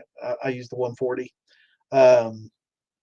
Add that, and if you want to throw in your at that 140, if you want to throw in some bran flakes or some malted grains or some DME like we were talking about earlier, LME or oats, which I do recommend a couple few handfuls of oats, and a little bit of bran flakes would be great for nutrients as well and for flavor. And then when it gets down to about 100 degrees, throw in your boiled and cleaned oyster shells in a dirty sock or a nice clean uh, cheesecloth, and then use your. I would probably use a daty yeast or a distiller's yeast. It's cheap. It's or bread yeast works well. I like the flavor of bread yeast. Fleischmann's works well. I've used that for many years. But either of those is fine for a grain, and add that. Keep it at about, if you're using either or, if bread yeast or that daty, keep it about 80, 85, and in about 3 to 5 days, that'll be ready to go. Drop your little hydrometer in there, get your starting gravity, and if it's low, you didn't get a good conversion, then you can add you a little bit of sugar to bump it up. If it's 1040, I'd recommend bumping it up a little bit to maybe a 1060, just enough to where you can get some production out of it and don't have to do that double run, or use a thumper, which I consider more intermediate distilling technique than a beginner's. A lot of beginners are using thumpers, and I think that's a problem because they're really not a beginner kind of thing, and you run into a lot of problems with that. But just simple, straight, pot distillation is just fine.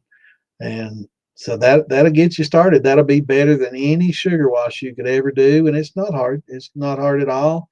And, um, it's not expensive. That corn will cost you, for that 50-pound bag, is going to be anywhere from 8 to 12, $13.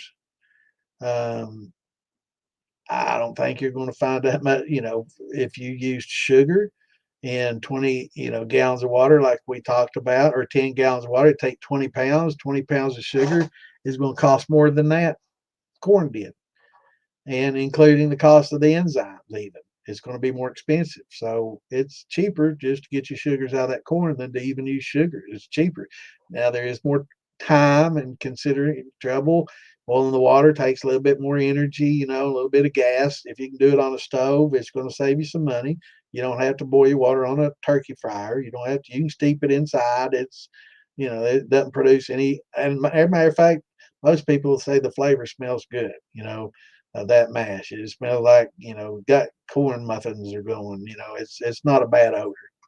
So you get that started. You definitely be yeah.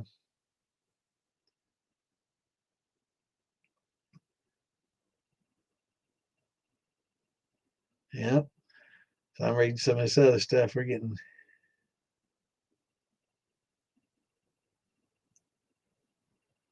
electroculture. I'm going to have to read up on some of this stuff. Y'all see, now I'm learning stuff.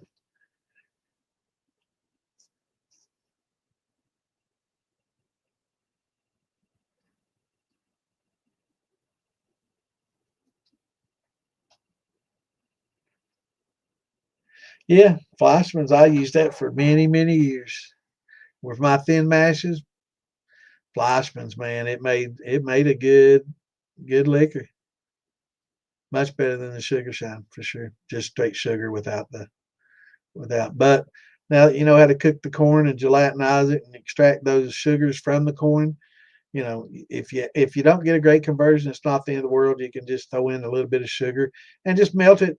Get your sugar, get a gallon of water, melt you up a pound of sugar in it, and just add that. Check your hydrometer reading, add it until you get, you can add a couple pounds, I guess, would probably be more beneficial. That way you weren't adding more water and diluting it at the same time. But a couple pounds of sugar and a gallon of water, dissolve that and use your hydrometer. Now, do know that when you take hydrometer reading, that's calibrated for 60 degrees Fahrenheit. So there is a conversion table that comes with them, and you just have to make the simple conversion. It's not going to be a whole lot, but It'll tell you basically what your gravity is. And start at a 1060, bump it up, get you 1060, 1065, and you'll get you a good smooth drink. And let us know how. No, you can use fresh corn, but it's a lot more expensive to use fresh corn. It's better just to go to Tractor Supply, especially as a beginner. Just go to Tractor Supply and get you this deer corn with no additives, no pellets, no bullshit, just straight kernel, white dent, yellow 2 uh, corn, and grind it up yourself, or just get cracked corn, no additives, no bullshit, just straight cracked corn. Don't get any of the apple deer, none of that other stuff, um, and and no sweet feed, none of that other stuff. Just straight cracked corn or straight corn kernels. And you can see the corn kernels. If you have a grinder, awesome. If you don't have a grinder, I would highly recommend getting something. Or it takes forever. You can use a blender.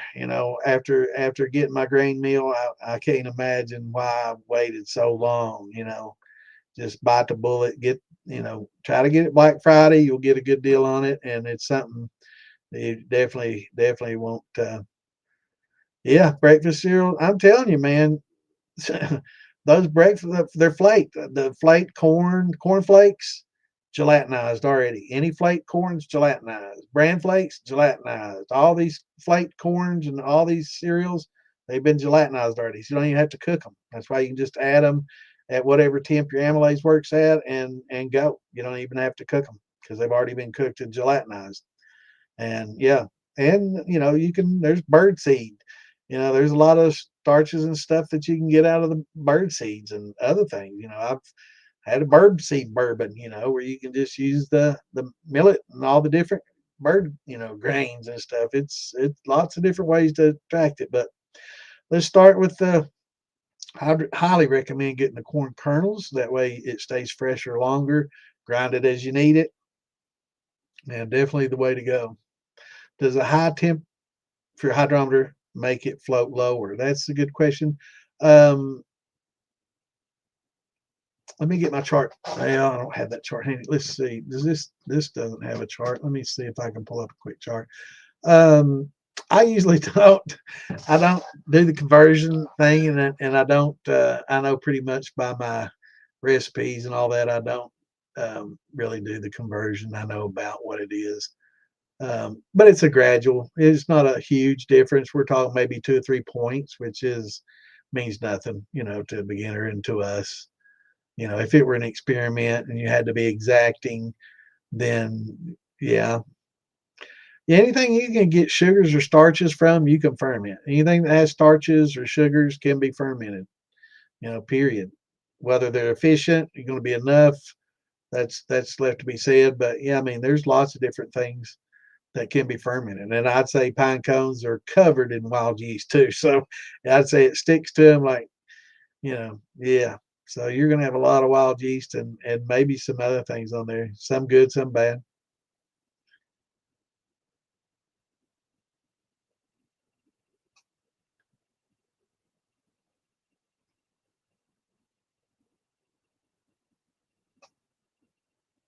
Yeah, I don't even fool with cook anymore. Steeping's so easy with the high temp. I just like to steep. I've got big ass coolers, and I got that 55-gallon drum that's got the 40 in it. That's I don't even fool with it anymore. Refractometers work great, right? Yeah, unless it's inverted sugar, and then that'll really throw those refractometers off when you run some inverted sugar in them. Try it out and see what happens, and let me know. I've not used the refractometers. I use the hydrometers. I think it was you I talked to that about. But yeah, it's I think the warmer the temp, the thinner the water is going to be. So I would say it's going to show lower than what it would normally be. So I think colder would be more dense. The molecules will be closer together. When it's hot, they're further apart. So I'm thinking it would probably sink further down and show you less proof than what you have. And when it's colder, I would say the molecules are closer together, making it slightly more dense and floating higher. That's just based on the science but I would have to look at the chart.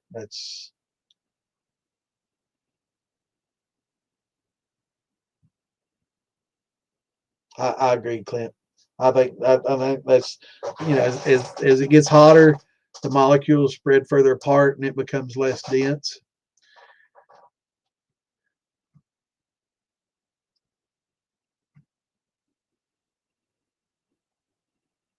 Yeah, I need the hydrometer numbers on both sides too. I don't know or a mirror or something. It's but I just go by the colors now, so they can't fool me. I don't give a shit. All right, it's halfway in the yellow. All right, it's right on the yellow blue, or yeah, it's down into the blue, or yeah, it's down in the yellow under the blue. So I know pretty much now. But my proofing hydrometer, that's a biggie because it's all white and it's just graduated on one side, and it's really tough. I may just make a little black mark at every 10 degree, or 10 proof. Yeah. But it's so strange. No matter how you tilt it or do it just turns away from you. It's like it knows where you are, man. There's a force of nature there. We have some ESP, some eyeball creating some kind of gravitational effect of turn. I don't know, man. There's something going on there. We need to experiment with that. Maybe if we had some of those cycle, some of those 5-HT2-A molecules in our brain, maybe we can figure that out.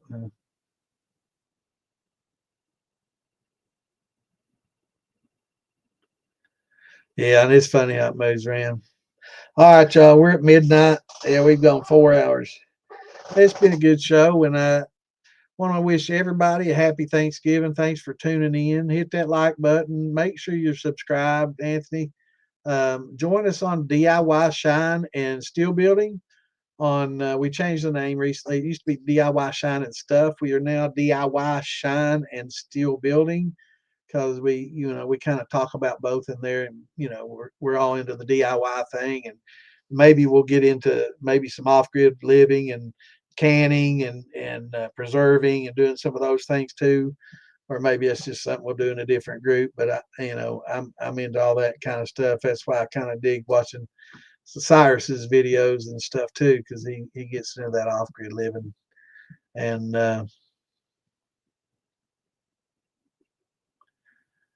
all right, well, we're gonna get there. But everybody, have a great Thanksgiving. And for the new people, we're here every Wednesday and Saturday at the same time, Eastern, 8 Eastern. And so unless our internet's down or it's a holiday or I'm off at some festival out gallivanting and having a good time, we'll be here. But tune in and bring questions, get stuff done. If you got any questions, write them down, bring them. If you don't have time, ask them in the group. We got Clint's there, I'm there, the DIY Shine and Steel Building. Also, Moonshine Militia, if you want to join there, just tell them that you saw the videos on Field Billy's and saw Bad Santa on Field Billy channel or Moonshine Militia channel on YouTube or wherever you see it, and just say that, because we're only bringing in people that are referred. So we're not open to the general public for obvious reasons. So yeah, on both of those, just say, I'm from the podcast, or I saw it on Santa's podcast or Field Billy's podcast or, Field Billy channel or whatever. And we'll know who you are and we'll get you in there. But definitely bring your questions there and ask them there. If you don't, same time, same back channel. We'll be here every Wednesday and Saturday. Everybody definitely have a good Thanksgiving. Spend some special time with family, and we will see you cats Saturday at 8 o'clock. Peace out. Happy Thanksgiving. Shine on.